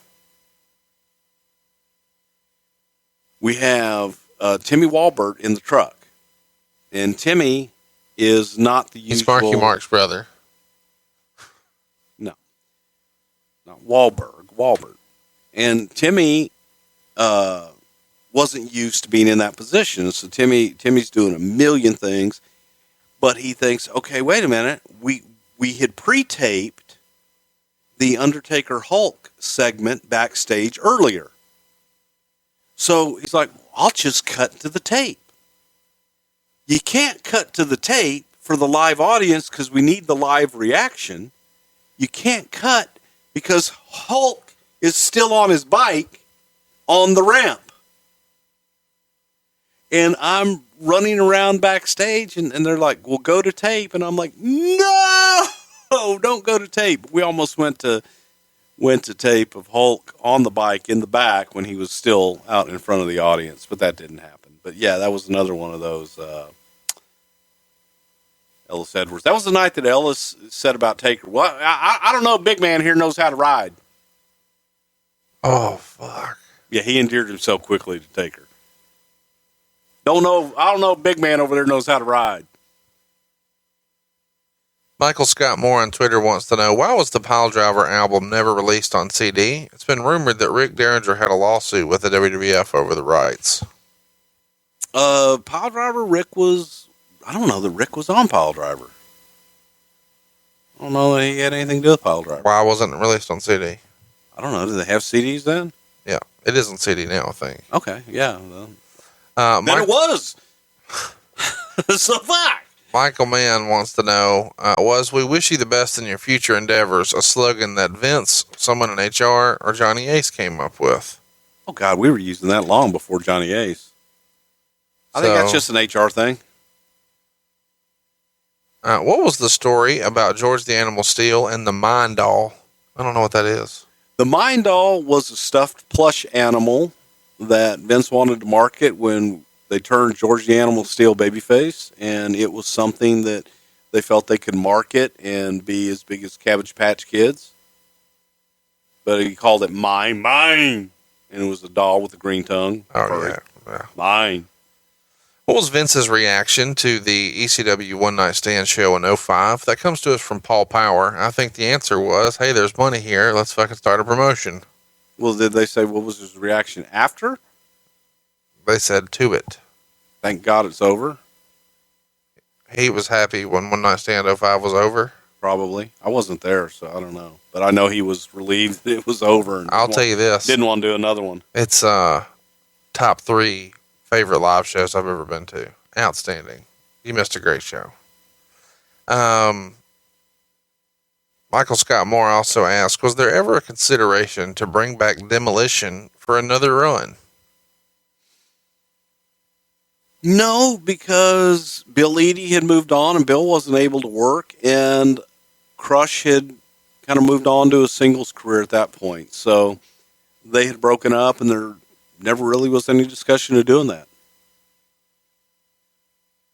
Greg on Twitter wants to know, was there ever an angle, a character, etc., that Bruce fought hard for, saw it rejected, and then saw another idea implemented in its place work for the best? So were you ever really championing something, it got shit on, but ultimately what they wound up doing was way better than what you had hoped? Well, there's probably a lot of those examples, but... Well, just give me one to work. It's easier to give you the one about wanting to shave Vince's head in the summer with Mr. America that never got to happen. But when it did happen, it worked out great with Donald Trump. But I still think it would have worked out great with Mr. America, too. For sure. Charlie on Twitter wants to know, of all the stuff we saw Stone Cold do, the Zamboni, the beer truck, the Corvette with cement, what was the toughest to pull off for TV? Probably what I was talking about earlier with DX and blowing up the DX bus. That was just brutal. Some of the times that Steve would come down in the 4-wheeler were just brutal. But for the most part, those were fun. Steve almost killed me with the Zamboni because he couldn't see, and I was behind that curtain that he took out. Oh, shit. Yeah. Have you ever told the story about when Brock fucked you up real good? No. We can tell that here or wait till the next one. We'll wait till whenever we talk about Brock. Should have seen him, though. Raul wants to know whose idea or who shot the DX State of the Union address. That's a famous skit. Vince Russo. Who was a better stalker, DDP, Barry Windham, or Tony Schiavone whenever Deborah is around? Tony Hashtag. Schiavone. Okay, there you go. Jeremy on Twitter wants to know, what's Bruce's favorite gimmick ever, and which impression does Conrad like Bruce to do the most? So the impression I like the most is by far Jim Cornette. Just because I think anything he says is hilarious whenever you say it. And what's your favorite gimmick? That's easy. Undertaker? Yeah.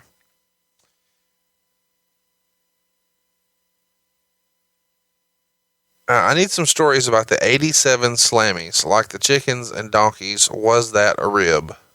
Do we have chickens? I don't know. I know we had llamas. The story behind the llama was Saturday Night Live. If you ever notice, when they go backstage at Saturday Night Live, there's always strange animals. They usually have a llama, they have a donkey, sometimes they'll have a sheep or a goat or something like that.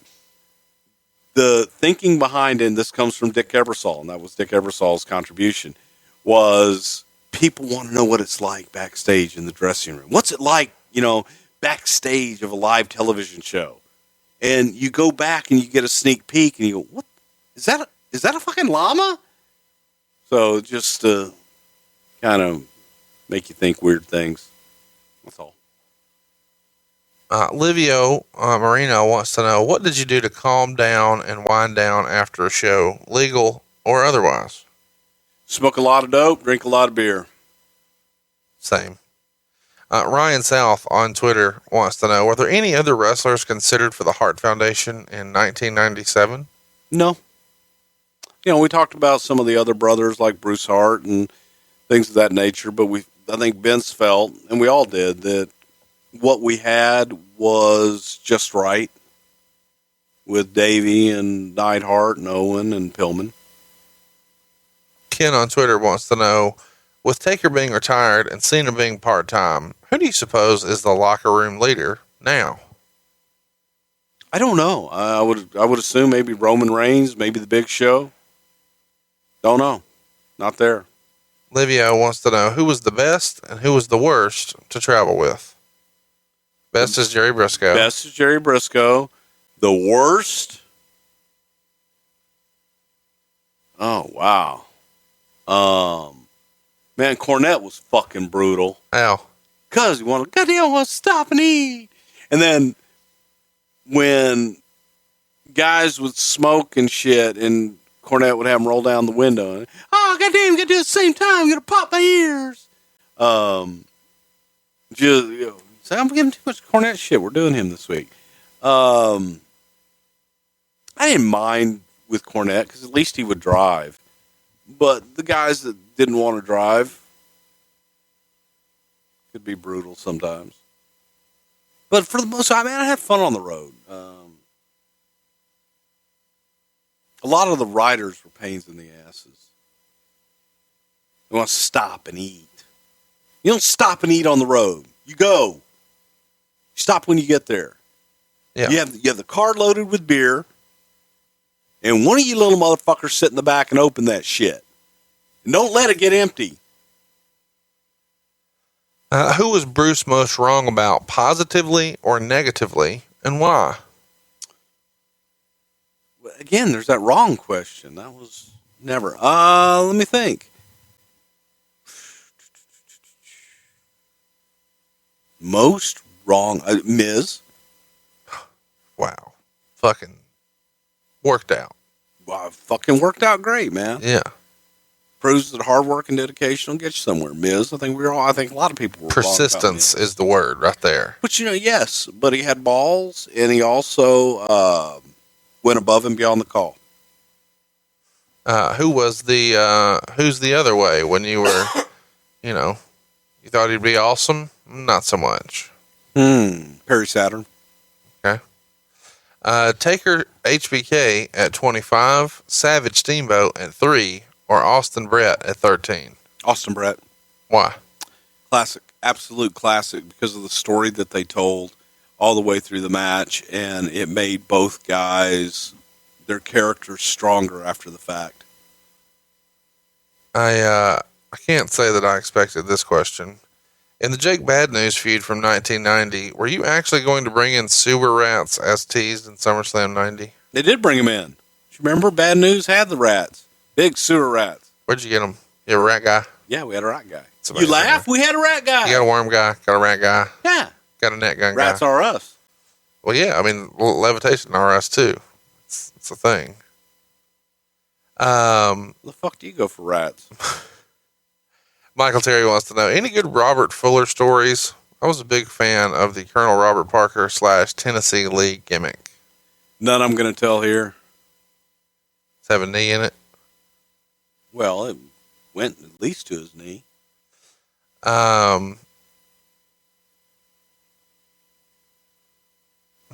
There's so many awful things I just can't ask here. You've said you would tell a JR in a car rib story. Did you ever tell it? This comes to us. I didn't say Ken. JR in a rib. I said JR's car rib. You can tell the story? I think I already did, didn't I? I don't know. Well, one day, JR was relatively new with the company, and Jim had heat on him, man, just from being with the other guys for so long that people viewed Jim as an outsider. And they thought he was a spy and Jim Ross and so on and so forth. And Jim sometimes didn't take it that well, and sometimes the boys could be brutal with him. But he had come in and we had all done a TV taping. Jim had driven his own car to the taping. We were in the Northeast. And while we were inside eating, I believe Vince had asked Jim to come in and sit down with us, and he didn't want to sit down with us and eat. He was going to go to the hotel.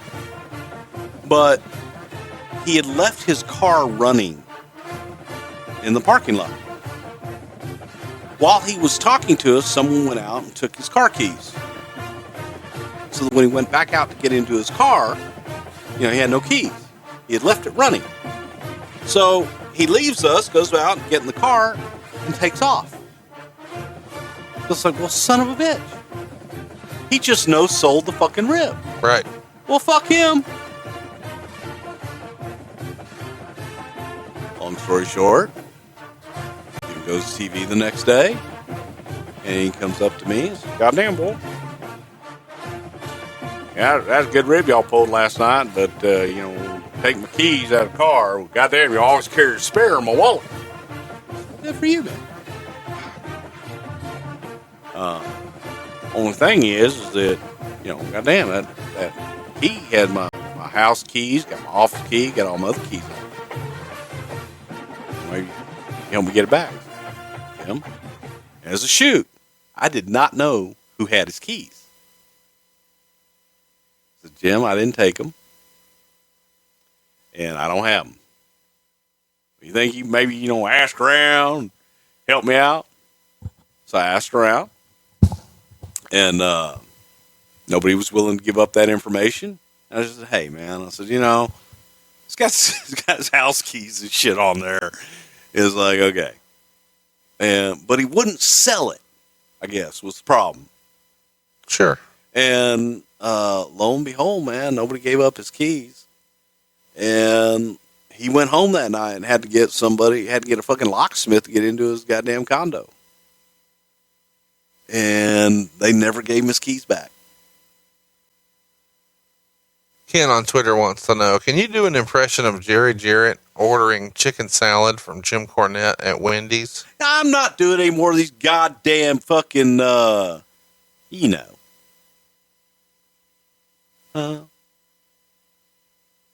goddamn,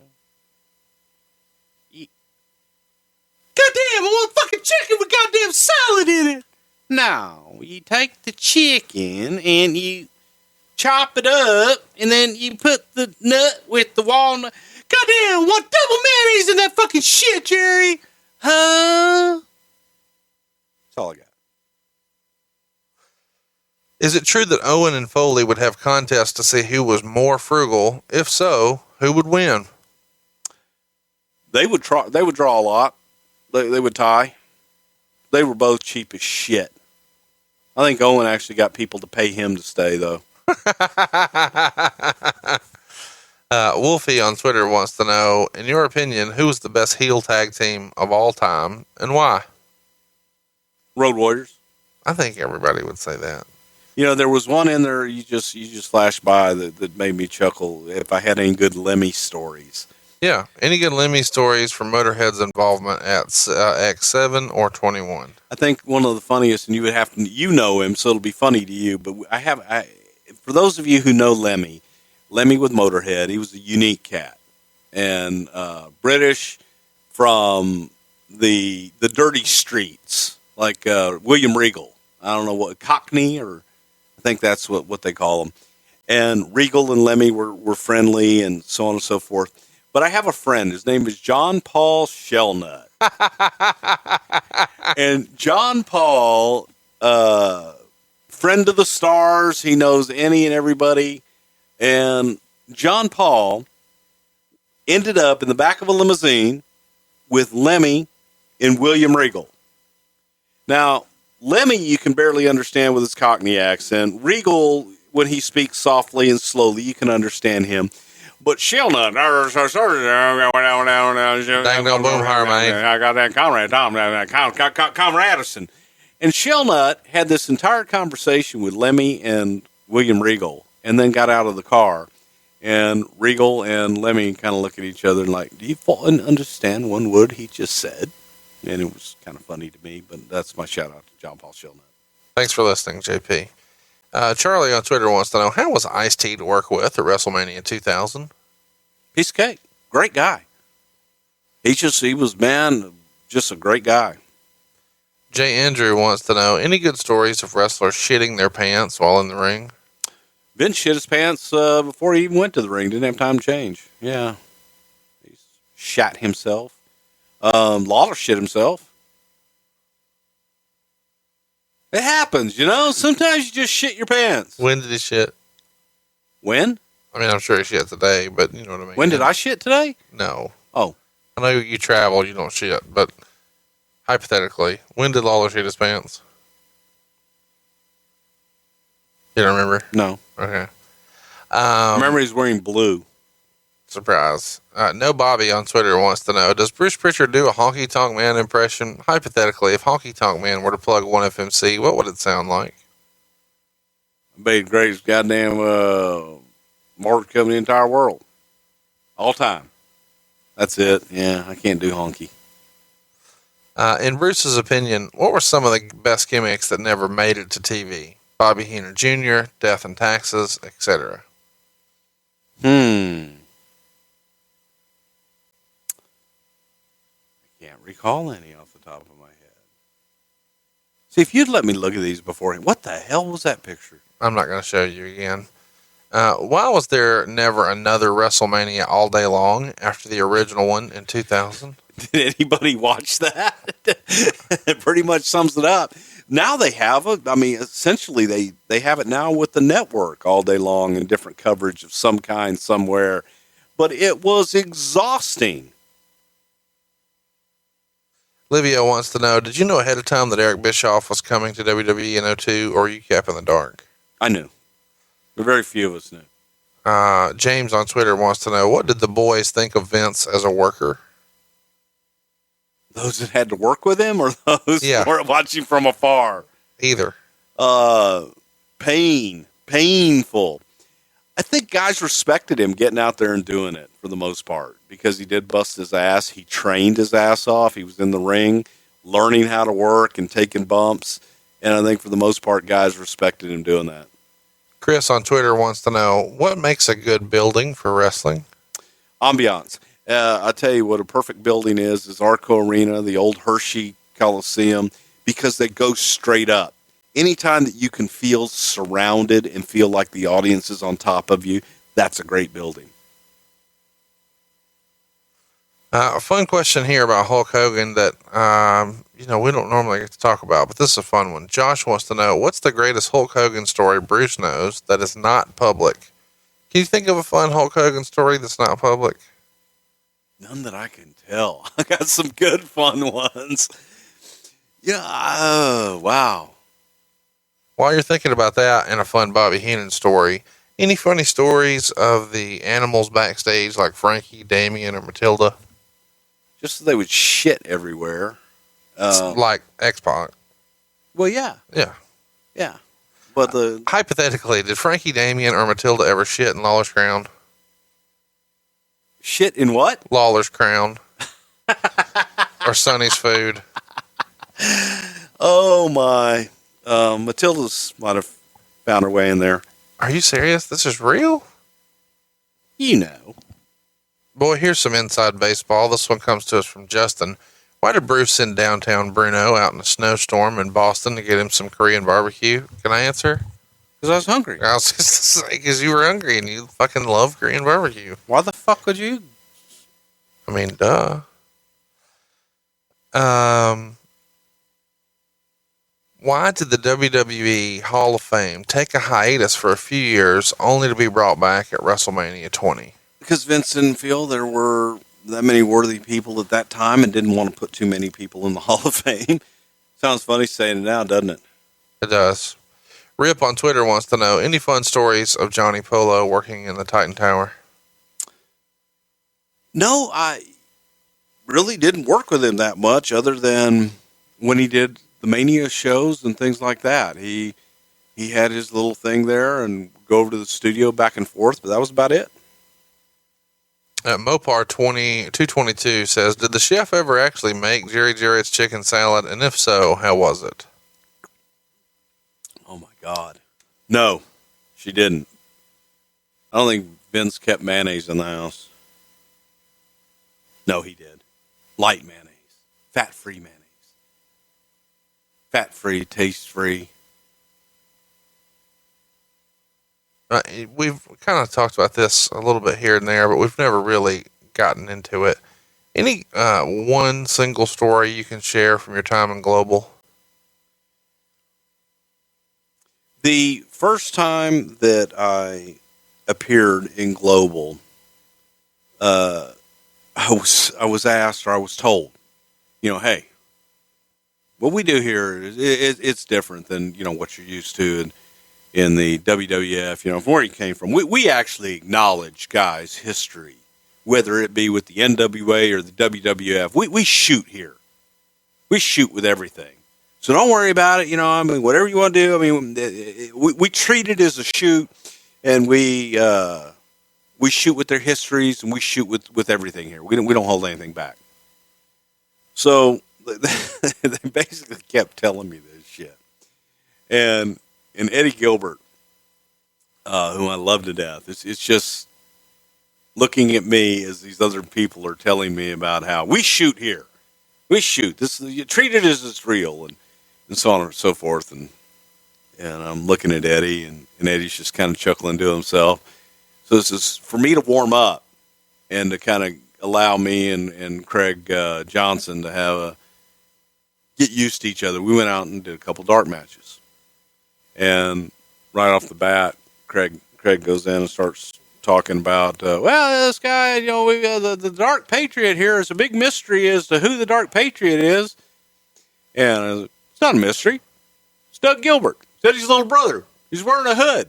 We're going to do a whole thing, man. I'm going to turn heel on you. I'm going to go down. I'm going to manage him. We're going to fuck the Patriot. And then do this whole thing. And silence. He had no clue. And I knew that it was dark. I knew it was. But yeah, that was kind of how I started off my time there in Global Wrestling. I love that. We shoot here. Well, hey, you want to shoot, big boy? Let's shoot.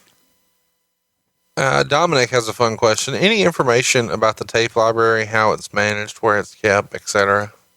It used to be kept there at the television studio, 120 Hamilton Avenue. I don't know where it's kept now. But it was, I tell you what was really cool about the tape library. This is going back in the, late 80s, early 90s. Was they had this new invention called computers, and they had one there at the studio. They entered everything into the tape in the tape library into these computers, and it was all cross-referenced. So if you wanted a match with Jake the Snake Roberts against the Brooklyn Brawler, with Jake winning with a small package, or Jake winning with the DDT, it was just all cross-referenced. And I just remember the sell job on how that thing was going to be managed with the computer and how we could cross-reference and everything. And we're all sitting there like going, oh my God, this computer thing is amazing. But it was, man, all that shit was, all those old tapes, it was all entered in, and we just thought that was the coolest thing, how you could pull it up. Now they have, what's that thing called? You like that machine you got? The Google machine? Yeah, the Google machine. Late to the Nitro Party asks, what did Vince think of Arn Anderson in his initial run? What did Vince think of Triple A's or Double A's physique? What do you mean his initial run with Tully? Yeah. Brainbusters. Vince thought they were great workers. Well, they are. Thought they were both great workers. Nothing wrong with his body? No, I don't think so. But, you know, I think he's alluding to the fact that he didn't look like the Ultimate Warrior. No, but he looked like a damn athlete. Well, yeah, and he looked like a real guy. He looked like a real guy that could whoop your ass. Oh, yeah, yeah. Like a guy you're not going to fuck with at the bar. True that. Who does Bruce think is the best wrestler to never main event WrestleMania? Besides me? Huh. Let me think about that.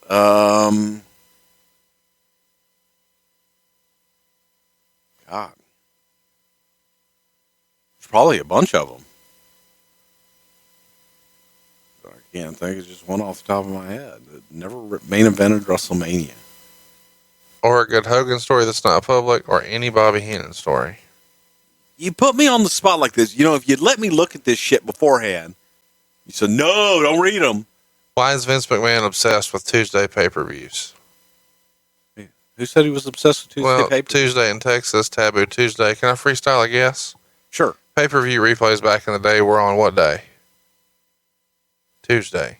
So if you missed the pay-per-view on Sunday, you could catch the replay on Tuesday. So it feels as if there would have been a nominal amount of purchases for the replays that would have given people some sort of indication that, hey, there is, for whatever reason, an appetite for Tuesday purchases.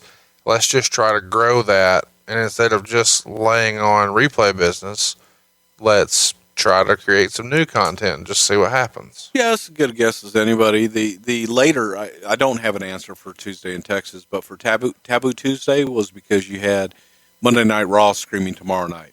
Sure. No, I get that for sure. So that was with Taboo Tuesday, but that's true about the replays, though. How was Carlos Colon to work with at the 93 Royal Rumble? Piece of cake. Carlos was always easy to work with. Mike on Twitter wants to know, how did Bruce find out Russo was leaving? What was the reaction backstage? Did it cause immediate changes / rewrites to the TV? Vince called me at home, told me that Russo was leaving or left and to take a look at the TV, see if anything needed to be changed, and be prepared to rewrite. That was about it. I take that back. JR called me first, and then Vince. But JR called me and gave me the heads up first. I'm going to butcher this name. Mike on Twitter wants to know, why did Fantasio only have one TV match, and why did the Gimmick get killed off so quick? By the way, this is fucking phenomenal. Because he fucking set me on fire, the motherfucker. If you haven't already, what should people look up in their Google machine? Was it Fantasio? Del? I didn't think that was his name. But Yeah, it was Fantasio for us. Harry Del Harry Rios. Del Rios. Motherfucker's a magician. He's got, he had liquid fire. Okay? Liquid fire. From July of 1995. And the son of a bitch dropped the bottle of liquid fire at Gorilla.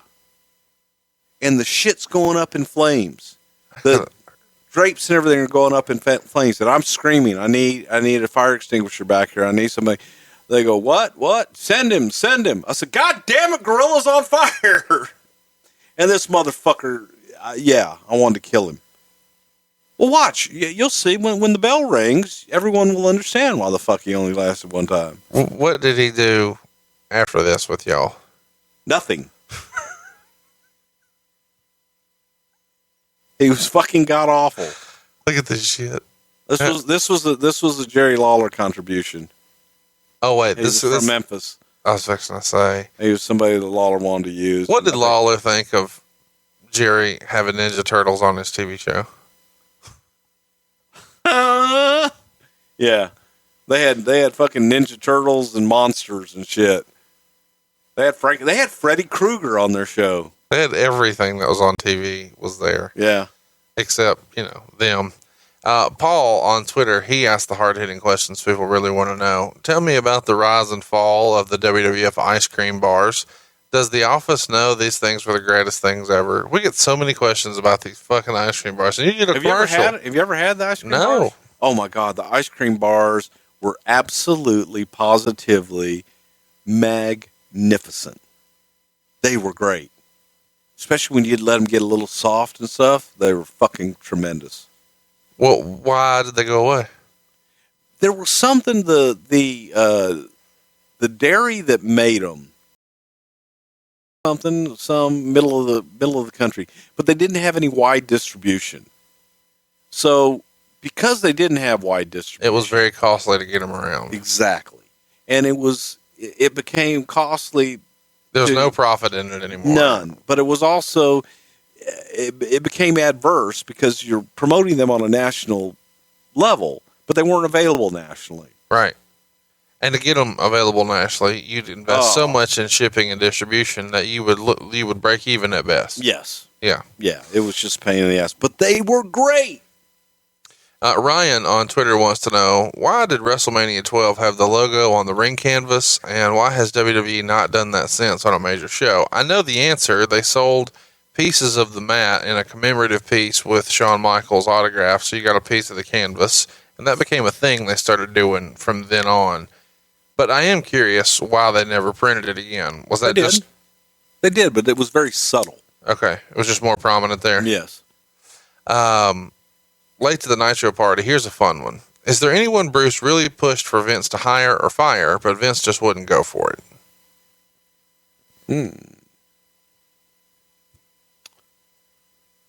Terry Funk.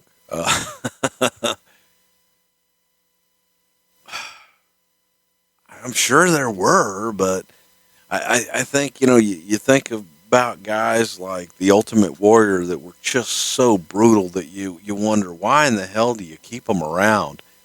Well, they drew money, but there were guys like that a lot of people came back and said, why are they even here? Chris Sweet on Twitter wants to know, who was the biggest talent that rejected an offer to come to TNA when you were there the first time? Biggest reject TNA.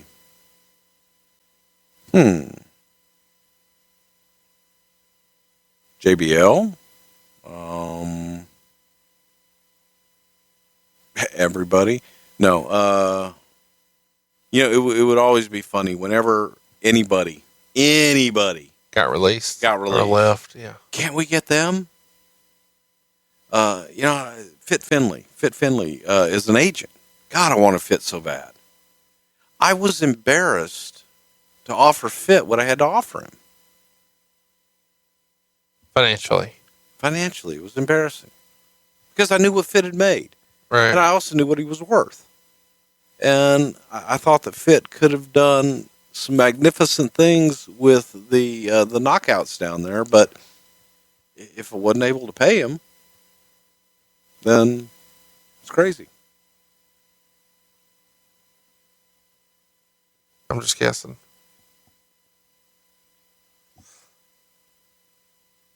All right. Good to know. Who was the shadiest person you ever had to work with in wrestling? And why was it Kenny Bolin? I'm going to have to take a shower tonight because you mentioned Kenny Bolin's name. He didn't ask that. I was just shouting out JC's boy, Kenny Bolin. Guest star of the Jim Cornette Experience. He's pretty fucking shady. Is he really? I thought that was just a gimmick. In real life, he's shady? I thought that he lives that gimmick. Oh, he's about as shady comes. You're being serious. Oh, I'm 100% serious. See, I thought that was all just funny, haha. There's a guy, Jonathan Holliday, out of the Pacific Northwest, who was about as shady could get. Jerry Jarrett, Larry Burton, another one from Memphis. He was actually from California, but via Memphis, Tennessee, and championship wrestling from Tennessee, whatever the fuck they call it. We've had our share of shady. Twitter is Dead wants to know, is it true that Virgil got more poontang than Wilt Chamberlain? Fuck no. I don't think so. Paul wants to know, how were the rights lost to the WWF music, and why are the themes altered or changed, like Demolition, Rude, Savage, etc.? I don't know that answer. I know there was some issue with Rick Derringer at some point with some of those, but I don't know what the hell happened in later years, because when I was there, we still had all that shit. We owned it all. Had he not been injured, who would Taker have wrestled at WrestleMania 2000? Don't know. What was in the green mist used by Kabuki Kwang? Ooh, mysterious shit in it.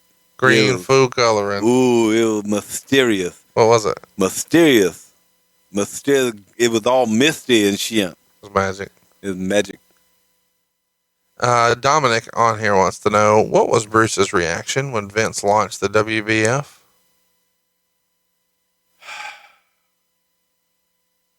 Good God. That was about it, yeah. Kind of, oh my God. I hated it. I'm not a bodybuilding guy. I don't care.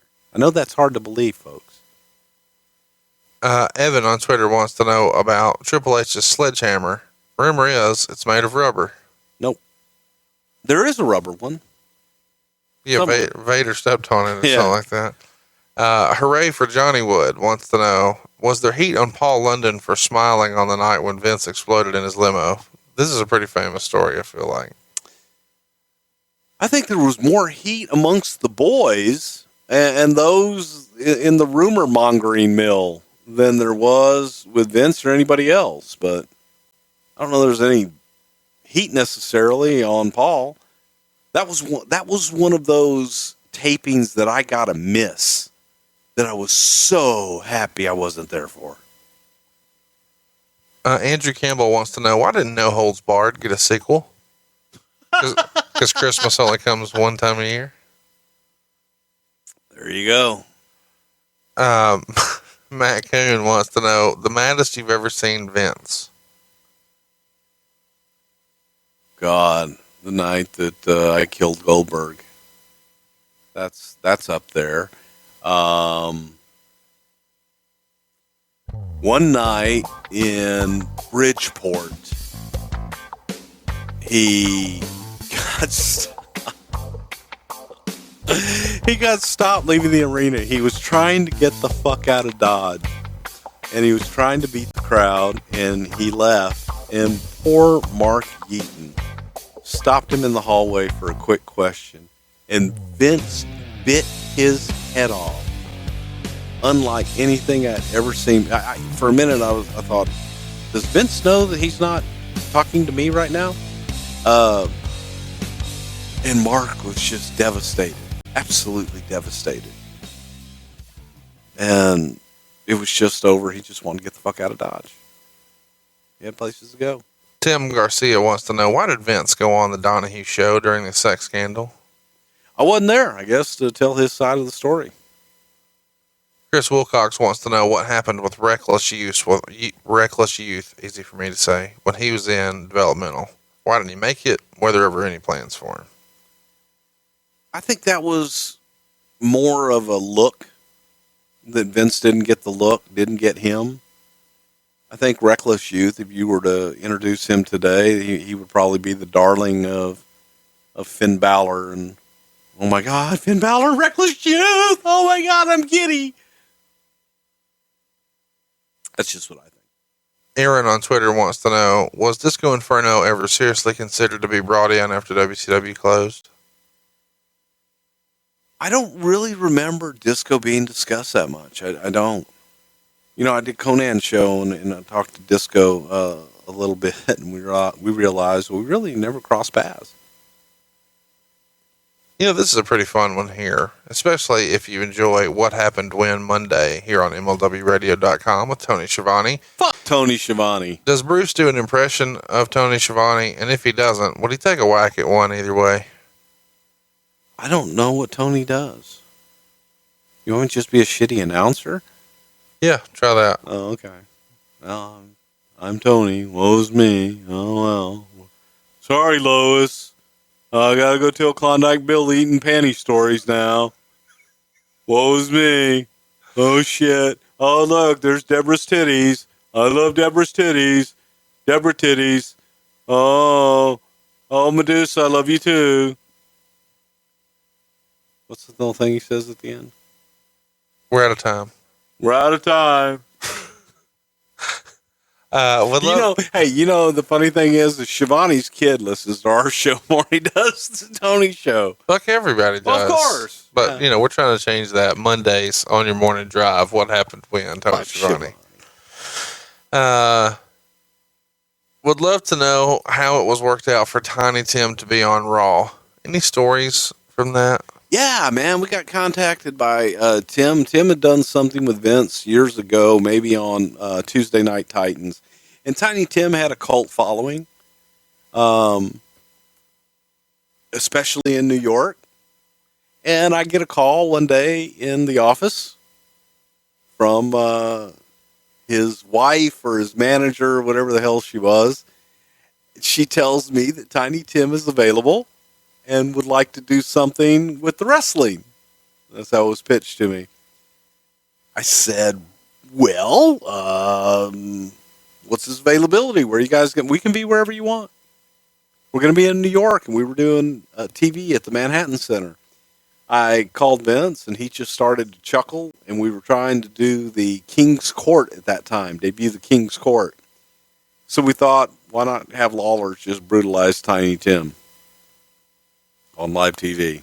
And that was it in a nutshell. Tim wanted to be on TV.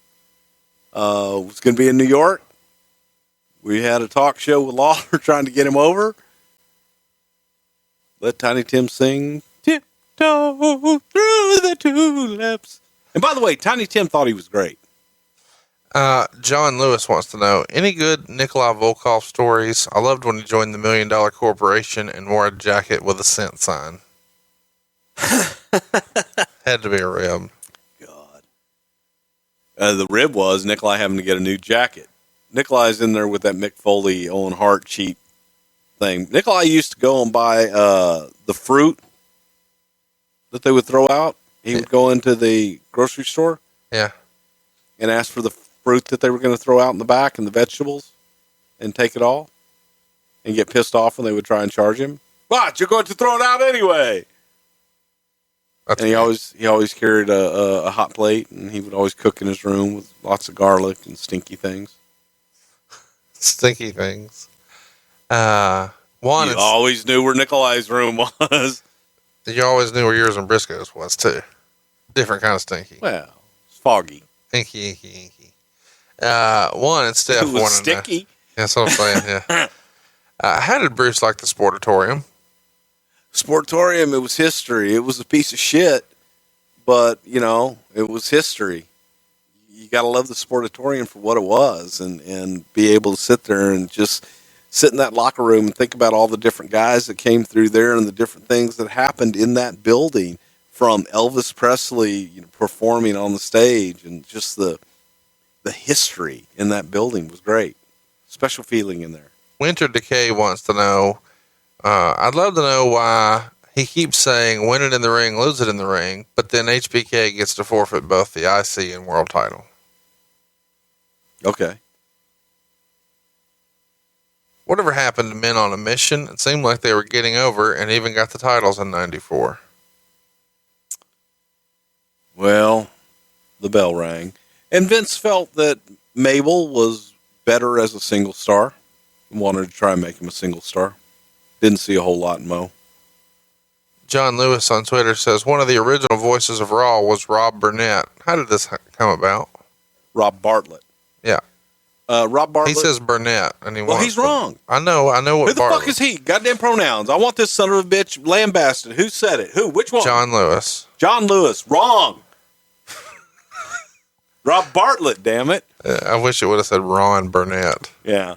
Rob Bartlett was a New York comedian. He was on radio locally in New York, and Vince thought he was glib and funny. So put him on live TV, and he knows nothing about wrestling. He knew a little bit about wrestling, but he drove Savage absolutely insane. I love this. Christopher on Twitter wants to know, I have an artesian well on my property and the water pressure is lousy. Any suggestions?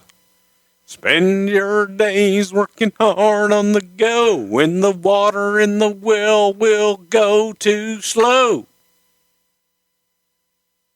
I can't wait to be alone with my baby tonight. Here's a fun question. What would happen to the actual money that Ted would stuff in people's mouths? They got to keep it. I mean, yeah.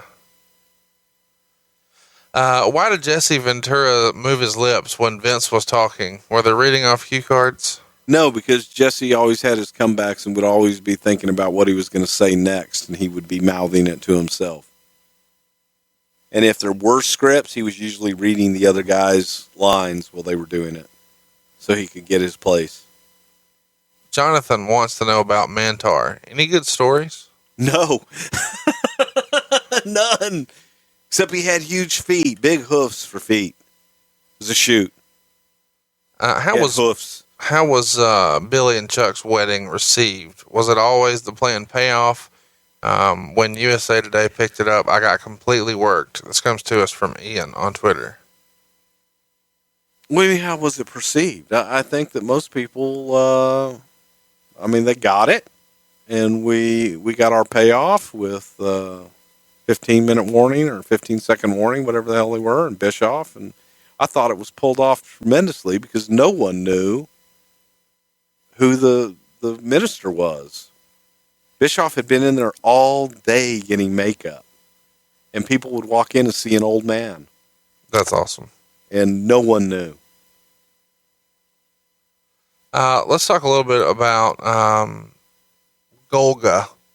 Did WWE have to license Cartman when Earthquake/Golga wore his shirts, carried his doll? Nope. Because it was just using it as a prop. Hell, he was promoting them. Yeah, it's true. Livia wants to know, any towns or arenas banned or blacklisted by the company? And if so, why? There was that Pepsi arena in Denver, I think, that was banned for a while. Why? What happened because they wanted to move the Raw show because of some fucking NBA playoff. Oh, I remember that. Yeah. Yeah. Can't think of too many others. Why is Vince so anti-smoking? Because he hates smoking. Stinks. Filthy, disgusting habit. Unless it's herbal. Roll title on that. Any stories about the 86 movie Body Slam with Piper, Fatu, and Captain Lou? Nope. Before my time. In your opinion, should Undertaker go into the Hall of Fame solo? Absolutely. Like nobody introducing him, just let him do it? I think that'd be great. I think Vince should induct him. I do too. Vince or me? Oh, yes. That's what we need. My apologies. I changed that. So should we have people like go on and start a petition to have me induct the Undertaker, or to have me inducted. I think it'd probably be easier to try to get you up there to induct somebody. I think they baby step with, like, look what they did with Cornette. They tried to see if he could be a good boy this year, and now next year in New Orleans, he'll go in with the Midnights. Am I right? Oh, yeah, because he went and sucked up to everybody this year. Were you disappointed? In Corny? Yeah. Severely. I was so... No, I'm quite the opposite. I'm proud of Corny. Everybody should be. Being a goddamn grown-up and going in there and doing something. Because they deserved it, and he deserved it. Yeah. Was there any concern that the Titantron would fall when Stone Cold hit it with the beer truck in Albany? Yes. Yes, there was concern. Because I was underneath that too. What's the deal? You're just trying to get run over? Fuck. Was there ever a WrestleMania or Raw celebrity that you personally wanted to appear but couldn't get it? Like somebody you tried to book for one of those? John Madden all the time. We couldn't get him. That was like the get for a long time that we could never get. But we had Joe Walsh booked for SummerSlam to play America the Beautiful and Star Spangled Banner on his guitar. Can I guess? Vince McMahon didn't know who he was. Vince didn't know who the fuck. In Pittsburgh, where he's from. Yeah. For SummerSlam. Already paid him. He volunteered to do it. Vince said, let him stay home. Nobody cares. Joe motherfucking Walsh. What year would that have been? Whatever the SummerSlam Pittsburgh. I don't know. Who came up with Hawk falling off the Titantron? That would be Vince Russo, I believe. Who took longer to put on the makeup, Goldust or Hakushi? Goldust, but Hakushi's was a process. Once you got his on, it could last a few days. How did Jake Snake travel? By plane with Jake, or did someone in the WWF get it from show to show? By plane with Jake. Everywhere Jake went, the Snake went. Jay Champion wants to know about Jerry Jarrett being Roy Welch's son. Okay. Anything on that? I have no idea. Can you talk about Harvey Whippleman's role backstage besides getting you Korean barbecue and snowstorms? Harvey goes and runs errands for Vince and Stephanie and Hunter and everybody. The agents goes and gets guys food that does things for the boys when they need, something special. Harvey will run out and go get it. Let's talk about WrestleMania 11. Best Pamela Anderson and Jenny McCarthy story. I tell you, the best Pamela Anderson story for me was going to Malibu to do the first vignettes with her.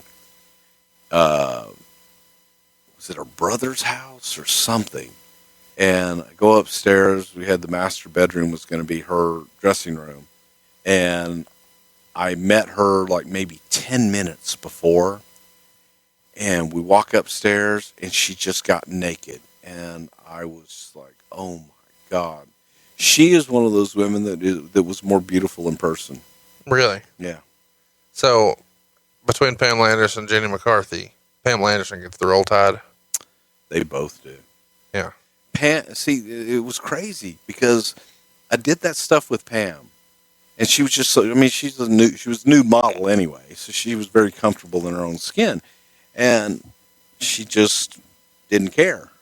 She was going to get in a little swimsuit anyway. So she was comfortable. I was like, she was great to work with. We worked with her at the Royal Rumble. Man, couldn't have been better.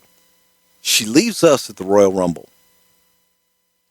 And we decide, man, we're gonna bring her back.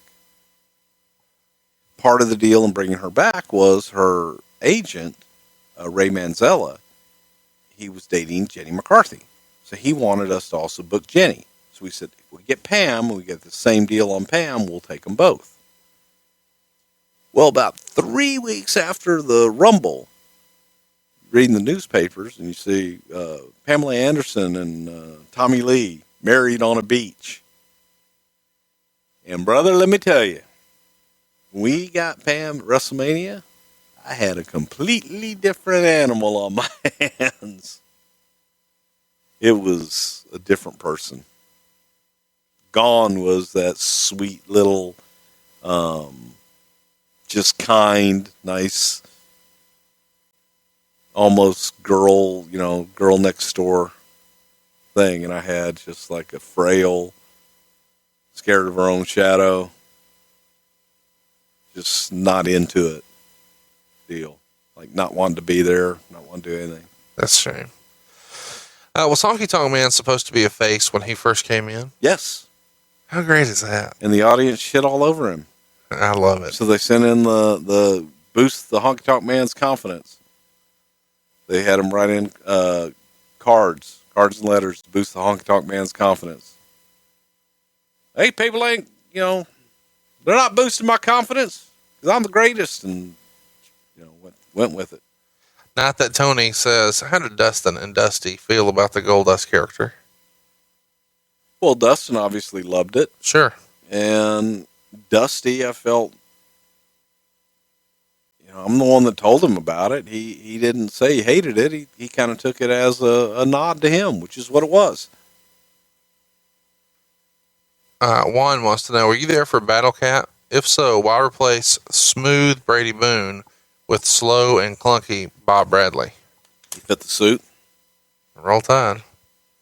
Not that Tony wants to know, what happened when the pyro went off in Undertaker's face? Which time? Oh, multiple times? Yeah. Tell us one. Well, they had the corners of the ring with pyro loaded, but there was one corner where the steps were that Undertaker went up every fucking night, by the way. And Undertaker would lift his hands high above his head and the pyro would go off. Well, these dumb motherfuckers put pyro in the one right where Undertaker had his head and went right off in his face. He no-sold it, comes back, says, all right, guys, I go to the same corner every night. What the fuck? Well, we had a new guy. Sorry, it'll never happen again. A couple days later, same fucking thing happens again.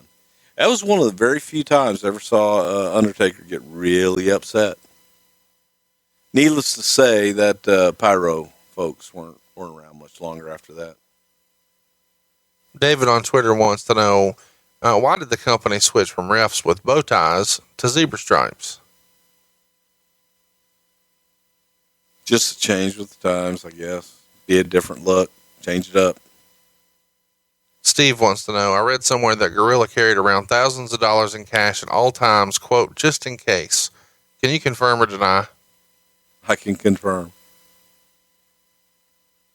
The reason why, and the best thing was, I said, Gina, why do you carry around all that money? I may want to buy something. Christian wants to know, does Bruce ever look at the gun he allegedly pulled on the Riders and want to turn it on himself when watching a 3-hour Raw?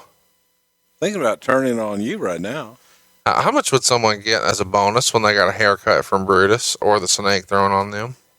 $100? Yeah, $50, $100. Whose idea was it to give Matt Morgan a stuttering gimmick? Vince McMahon. What exactly was the gimmick for the Well Done tag team? That they were done well. Was the Big Show and his name a rib on TBS and WCW, their competition? The Big Show. What do you mean? The initials were TBS. We get this question a lot. Oh my God, no. That's stupid. That's just like a conspiracy theory. Those planes actually didn't hit the World Trade Center. I want to know what old school wrestling theme Bruce puts on the max volume in his car. Well, there's only one that I have in my car. Spend my days working hard on the go, but the hands on the clock keep spinning too slow. I can't wait to be alone with my baby tonight. Ralph wants to know, what was the biggest career suicide? Can you think You of know one? my baby's got me wrapped. What? Biggest career suicide. Well, there was Vic Grimes earlier. That was horrible.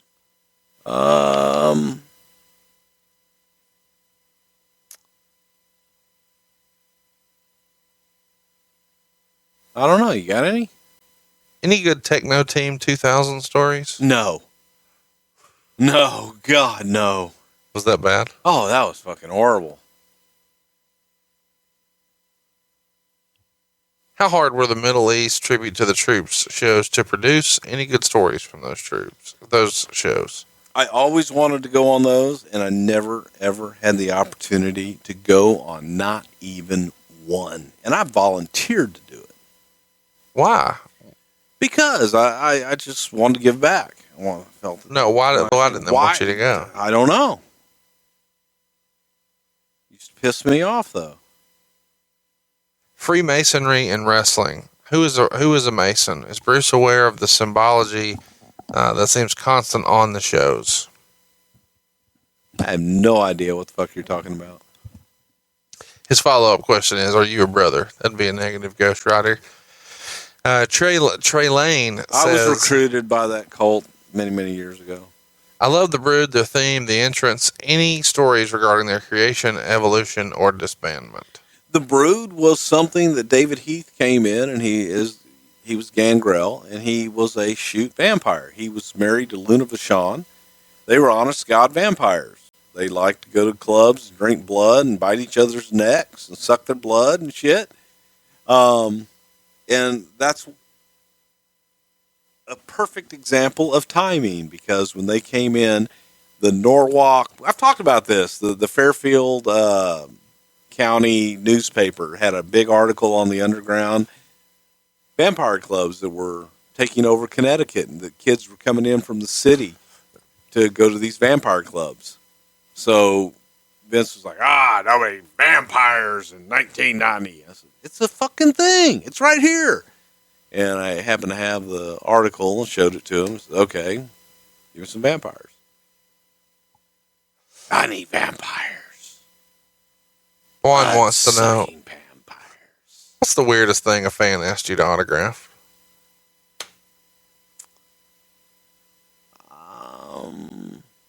Probably like their stomach or something like that. I've autographed legs, I've autographed arms and backs, but that's about it.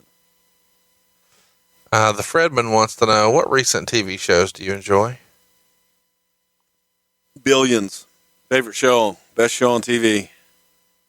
His follow-up question is, how long have you known Conrad? Too long. Roll Tide on that.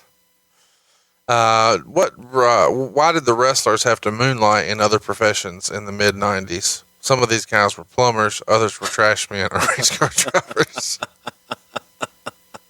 Well, you know. Do you remember the Hogan hotline in the early 90s, and do you have any knowledge about it? That was on the other show. Really? They didn't have that for you guys? I don't think so.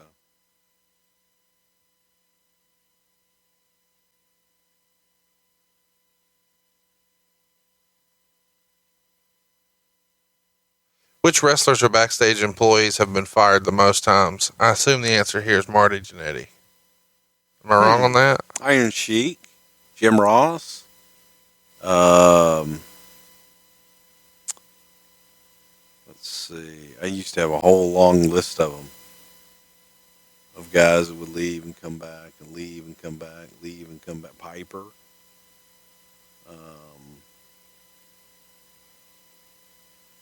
Shit, tons of them. Thoughts on Kevin Kelly as an announcer? Why did he leave? I thought Kevin was a good announcer. I think so, I think too. that he just kind of ran his course and wasn't the look that the powers that be were into. Which diva dated the most wrestlers? Probably Kelly. Oh, there you go. Who are some up-and-coming stars at Impact that you think have the potential to be huge stars? I love me some Ethan Carter. EC3. Trouble. That Eli Drake kid's got something. Who are some of the all-time most underrated minds in the business? Give us somebody we haven't heard before. People always say Heyman, Jake, Pat Patterson, stuff like that. Give us a name from, don't say Raven, that has a great mind that we don't know. Brian Gewirtz. Well, we know that one. Okay. How about some guys you'd be shocked that we actually brought into Hugo Savinovich? Really? He was good? No, we just brought him in into the mix for a while. I love you for that. He sat with us. That was hours of entertainment, and me and Pat Patterson feeding him donuts to see how many he would eat before he would quit. Let me think. You want some that were good. It was like from time to time we would bring in agents and let them sit with us, and I'll tell you who was good. Shawn Michaels was good. Okay. Shawn would come in and sit with us from every once in a while, and Shawn got it. Shawn got it and understood the whole how it put TV shows together and everything. Why was Iceman King Parsons never in the company? Don't know. Don't know that he ever wanted to be in the company. Any good stories about Dr. Paint? Well, a name like Dr. Paint, I would think so. Not really. He was a good friend of Nelson Swegler's, and he did the Papa Shango stuff with the fire, and then they did the green screen so it looked like things were floating, and Dr. Paint had to walk around in a green suit to make things float and different shit in the promos. What were some of Vince's favorite movies? And do you know who his favorite movie star was? Fuck that. Well, I didn't go to the movies with the guy. You talked about movies with him. So? What did he like? He liked comedies. He liked everything. He just liked going to the movies, I think. But he liked everything for the most part. No one movie or guy stand out? Vince the Marine! No, I don't know. Vince seems like a De Niro guy. He liked comedies. He liked shit where he could laugh. We got lots of questions about this. Various different ways it was asked. Would love to know your thoughts on Simon Dean. I don't have any thoughts on Simon Dean. I don't think about Simon Dean. Mike Bucci. Yeah. Nothing. Okay. Did the WWF ever come close to getting a show on ESPN? During my tenure? Yeah. No. That was one of the options we were looking at when we went to Spike TV. But no. What's one of Bruce's favorite Kevin Nash stories? Maybe an interaction with Vince, something funny, unknown, best burial, whatever. I think the time that Kevin was leaving, but told us he was staying and that he would get in front of the entire locker room and tell all the boys that he wasn't going anywhere. Right. And we called his bluff. Said, okay, we'll get all the boys together. And then got Vince alone and decided he didn't want to do that. Wrestler 82. What are Bruce's memories of Bill Watts' short time in the WWF? How did he get along with Vince? Any stories? Watts was a bull in a china shop, and Bill felt that he should be the Vince McMahon and that he should be the boss and everything should go through him. He didn't like answering to Vince. He didn't like answering to Lisa Wolf. He didn't like working with people. He wanted it to be his way, and his was the only way. Bill had some good ideas, but it also just didn't fit that day and time to do it the Bill Watts way. It just didn't work. And Vince was always going to be involved no matter what. Even if Vince told you, you're in charge, he was going to be in charge.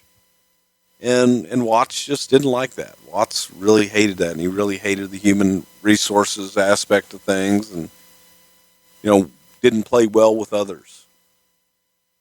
Here's a question from our 1.8% female listeners. All right. F. Mary Kill, Sherry Martell, Luna Vachon, Miss Elizabeth. This is the 1993 version, of course. Sherry Martell, Luna Vachon, Miss Elizabeth, F. Mary Kill. Okay. This is easy. Yeah, F Sherry, Roll Tide. Kill Luna, Roll Mary Tide. Liz. I mean, that's the only possible. Yeah. That was a pretty easy one. Another great question here that I really appreciate from our same listener here, 1.8%. You ever feel like you're primarily a t-shirt salesman and just do a bunch of other noteworthy things on the side? I think that's phenomenal. Well, over at brucepritchard.com, Yeah. There's plenty of thoughts that might provoke you to maybe buy a shirt. But you know what? If she'd buy a shirt, I'd give her a call and I'd answer that question for her. In person. Wrestler 82 wants to know, was Bruce on the plane when Heyman and Vince verbally went at it around ECW December to Dismember? What happened in that exchange? I was in a lot of those exchanges. Allow me, sir, to have another volley. Paul just didn't know when to stop. If I may, sir. If the Big Show can be choked out with the Anaconda Vice in under 4 seconds after the bell rings. In his book, Bill Watts called you untrustworthy, a pompous ass, and said you wouldn't work with him because you saw him as a threat. Your thoughts? No, I saw him as a pompous ass, and I did work with Bill. I didn't see Bill as a threat at all. Unfortunately, the opposite. I tried to help Bill. Tried to help to get him to chill out a little bit and go with the flow. It's like, you can fight this, you're not going to win. Right. Or you can go with it, and we okay. might be able to get some things done. But he wanted to be the boss. And I am the pompous asshole. I've been accused of being a pompous asshole. I've been a pompous asshole in my time. Many times. But, it's funny. That's one of those pot calling the kettle black. Right. The only difference is I told Bill what I thought of him to his face. And he didn't like that. Tell us about Lisa Wolf, her role in the company, and if J.J. Dillon ever came home to a bunny boiling on the stove. What?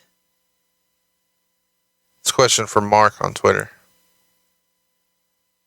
I don't get the J.J. reference. I assume there's more to that than I know. Lisa Wolf was the HR person for a period there during the steroid trial. And I would credit Lisa for some of the worst decisions that Vince and Linda made in the history of the company. She did so much harm to that company in ways that, unfortunately, some of the hierarchy is still there. Not in people, but just in that form of, HR is this big monster that does all this shit. But really what HR does for the most part is just stir shit. And Lisa was classic at stirring shit. Mark on Twitter wants to know, if you're given a company tomorrow with the budget to hire 2 people to work creative underneath you, who are you picking and why? I would pick...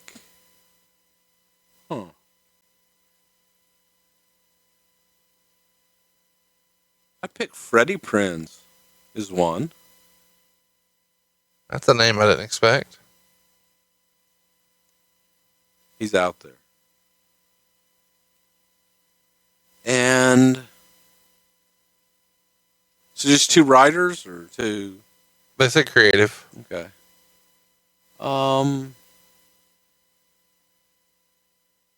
Gotta go doot. Probably would be doot. Yeah.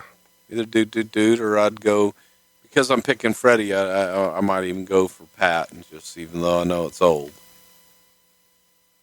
I think Freddie would complement that well. Bruce's memories of the Rockers' first very brief run and what happened. They were absolutely great. But out of control. Well, what, the night they came in and got fired? Yeah. That was just one night. I mean, but you get fired on your first night in. I mean, you're fucking going down in a blaze of glory. But I think all that was blown out of proportion quite a bit. Rumor and innuendo. Rumor and innuendo, that's bullshit, yeah. They had a hell of a performance that night. Did Randy Savage ever talk to you about being upset at his dad being left out of the Legends Battle Royal? No, but I hear that story often. Did the WWF receive any pushback after the Flying Nuns debuted on TV? Any sort of religious groups? A little bit. Do you remember anything in particular you can share? No, there was something about the New York City Nun Association or some kind of shit. Weren't happy about it. But they didn't like the fact that we went into St. Patrick's Cathedral and shot stuff, and it was kind of funny. Did Vince ever talk about pulling in Gary Hart? Gary came in for a cup of coffee, and they weren't that impressed. Didn't feel they could work with Gary. Didn't think he had anything that he could offer them. Why was Billy Jack Haynes never brought back into the company?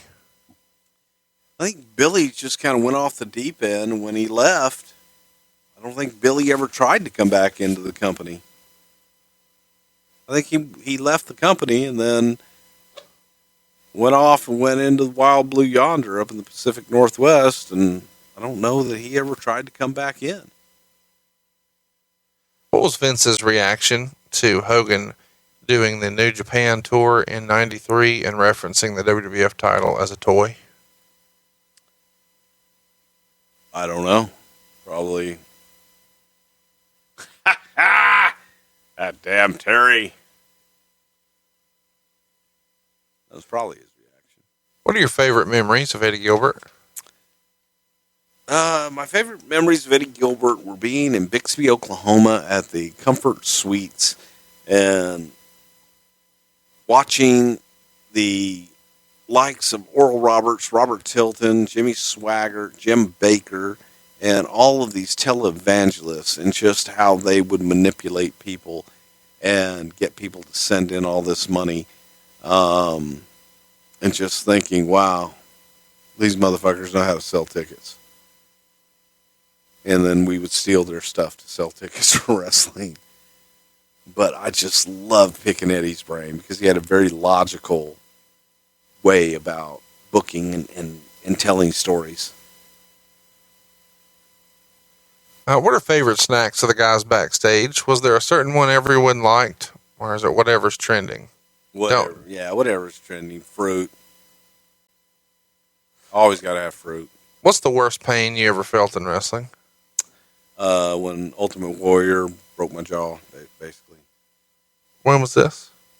This is when he destroyed the set, took me to the ring, and gave me the clotheslines from hell. If betting on wrestling was ever discussed, or if gambling in general among the boys was prevalent. I know way back in the day, the guys liked to sit in the back and play cards, but, you know, the golden era, the attitude era, do you remember gambling being something that was discussed in a big way? Well, guys always played cards, always played gin, and always, yeah, they did that and passed the time. That was every night. Those who played for money. Was what it was. Any sort of memories that you can share about CM Punk and his interactions or relationship with folks in the office, whether it was you, Triple H, Vince? There's lots of rumor and innuendo out there that people used to kind of bury him. I know we'll cover CM Punk in greater detail at some point, but can you give us any sort of Punk story for now? Nobody understood CM Punk, and CM Punk used to do that thing with his hands, that Muay Thai shit. Yeah, he stole from Vanderlei Silva. And everybody used to make fun of him because they didn't understand it. They didn't understand the tattoos. They didn't understand his promos. And I would sit there because Punk's a pretty even-keeled guy. And I'd ask him questions. So one day, I decided to go take a camera crew, just me and Bubba Dean, and we went up in the arena and asked Punk to come up. And I essentially just interviewed him, put the camera on Punk. I sat off camera and just asked him questions. Man, tell me about this tattoo, the Pepsi tattoo. And he told me the story behind it. Tell me about this tattoo, this other tattoo. Tell me the story about it. What is a straight edge society? What does that mean? And most people did not know what any of that shit meant. Right. They didn't understand why Punk was straight edge. They didn't understand his adversity to drinking. They didn't understand the life that he lived that made him feel that way. So I just asked. I just kept drilling down to get him to tell me what makes you tick. They took the footage, they took it back to the studio, and the guys that are about that age group, they listened to the interview and they listened to his explanations, and they were like, this guy's deep. This guy's great. And then all of a sudden, people were like, well, we got to do something with him. And then Vince let him in. But before that, he was just a goof that no one understood. They just thought he was a goof.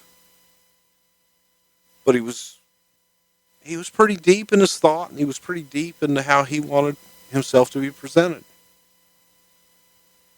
How hard was the Booker T. Austin Supermarket Brawl to produce? Not that bad. That was what shit. Vince did that one by himself. So that was easy. Just go get you a supermarket, have some fun. The less people, usually, the more you can get away with. Joe wants to know, I know you've said you don't want to go back, but if you had an opportunity to go back to the WWE in some role, would you? Sure. I mean, of course. I don't know why that's a question. There are interviews about Mick Foley with his Hell in a Cell match with The Undertaker, but what was Undertaker's reaction post-match? Do you recall? His Mick okay? Yeah. I mean, I feel like that was their way to be on. Did Austin really refuse to work with Jeff Jarrett in 99? Steve didn't want to work with Jeff, nope. Sure, we'll cover that in more detail at some point. How close was Shawn to jumping in WCW in 94 or 96? Rumor says he was considering it during his suspension in 94. Never. He may have considered it, but he was never close. What was Vince's going to happen? What was Vince's impression of the Dynamite Kid, Tom Billington? He thought he was a great worker, but small. Was it harder to produce and run a pay-per-view when Vince was wrestling? Is it more or less stress? Well, it's a good question. It could be. It was less stress because he was out there. Because he's not there, yeah. He's not there, and because he's preparing, so he's not there and paying attention to everything. It was a lot less stressful. But then once he got into the ring, it became even more stressful because you're hoping he's going to be okay. You're hoping something's not going to happen. And you got to make him look good. Yeah. Whose idea was Undertaker's American Badass character? I think it was Undertaker's. Was Razor Ramon ever considered to be WWF champion? Yeah. Who's responsible for backstage interviewers on WWE TV never throwing back to the desk instead of staring off into the distance? Oh, I hate that shit. That's a Vince thing. Never acknowledge the cameras. Was William Regal slated for a world title push before he was popped for roids after that King of the Ring? No. Any memories of the Triple H test Stephanie wedding angle? It feels like that would have been something Vince would have had a field day with. No, that was just something where we were able to introduce a lot of new young talent with Test coming in. And then that moved Triple H over and brought him up a whole nother level with that storyline. I think that one story is what propelled him up to the top. What was the backstage reaction to Jericho winning the Undisputed title? Shock. Because everybody knew it was going to either Austin or Rock. They were happy for him, but it was just shock. Speaking of banned moves, how does it happen? Have any ever come back? Is this all different now since the company has gone public? Does it frustrate the talent? Are there fines? Well, banned move is something that is dangerous, and it comes when someone gets hurt. And if someone is continually getting hurt off of a certain move, they're going to stop doing that move. Time to time, they'll come back. It's like the Tombstone Piledriver. Undertaker can give the Tombstone Piledriver. He's trusted to do that. Same thing with Kane. But there are other guys. The Piledriver is a no-no for everybody else. Don't do it. Chairs to the top of the head, Don't do it.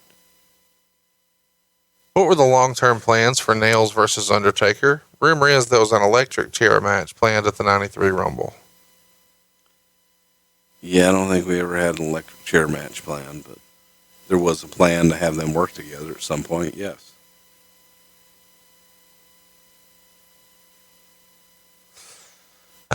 Who do you think is the biggest contribution to the business from the state of Texas? There's only one answer. Steve Austin. I mean, it's got to be, right? Steve Austin, Undertaker, the Funks. Well, pick one. You can't pick it. Texas is too damn big, son.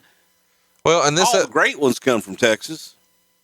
And this episode was too damn big. We're clocking in at nearly 3 hours tonight, okay, Mr. we're clocking Prichard. out. I'm clocking out. Well, we appreciate everybody tuning in for our bonus show here. How did I trick you? You tricked me. How did I trick you? You tricked me. How did I trick you? You said, hey, you want to come on in here and we'll do this bonus show? Well, fuck, we got to get it out of the way. We promised everybody we would do it. Well, they were so good to us because they did all them damn surveys. I agree. The least you could do is tell them a good Bobby Heenan story. I'll come up with one by the time we get to Friday. Thanks for tuning in to Something to Wrestle with Bruce Prichard. If you haven't already, cruise on over to podsurvey.com/wrestle. That's what got you this bonus show. Man, we were trying to go ahead and hit 5,000. You guys helped us get there, so we're going to crank you out one more bonus show. You can tune in next Wednesday for that one. But, hey, don't sleep on us. We'll be back this Friday with all things Jim Cornette.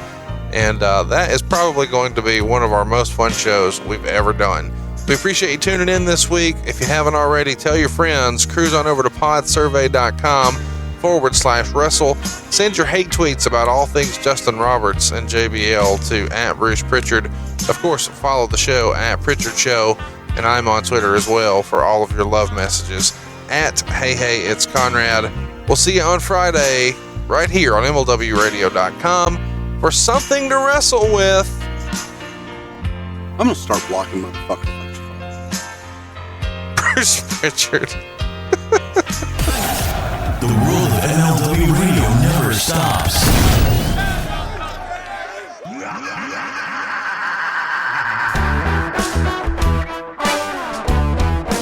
Doesn't matter. Everything's for sale. Everybody's got a price. $1 million man. Goddamn, pal. Go duke the fucking maitre d'. What do you got on you? That's not gonna get it. Goddamn, here. Hey, pal. I'll give you $100 for that cigarette. Give you $200, pal. Put the cigarette out. Give you $500, pal. Put the cigarette out, all right? I'll pay for your seat, and I'll still give you another $500. Just put the cigarette out. Everybody's got a price. $1 million man. All he's got to do is bounce a basketball 10 times. And then you show him, you let him practice, make sure he can do it. And we count along. And he hits 1, 2, 3, 4, 5, 6, 7, and the whole crowd's behind him. And you get to 8, 9, at once. What happens when you don't do the job? Get the money.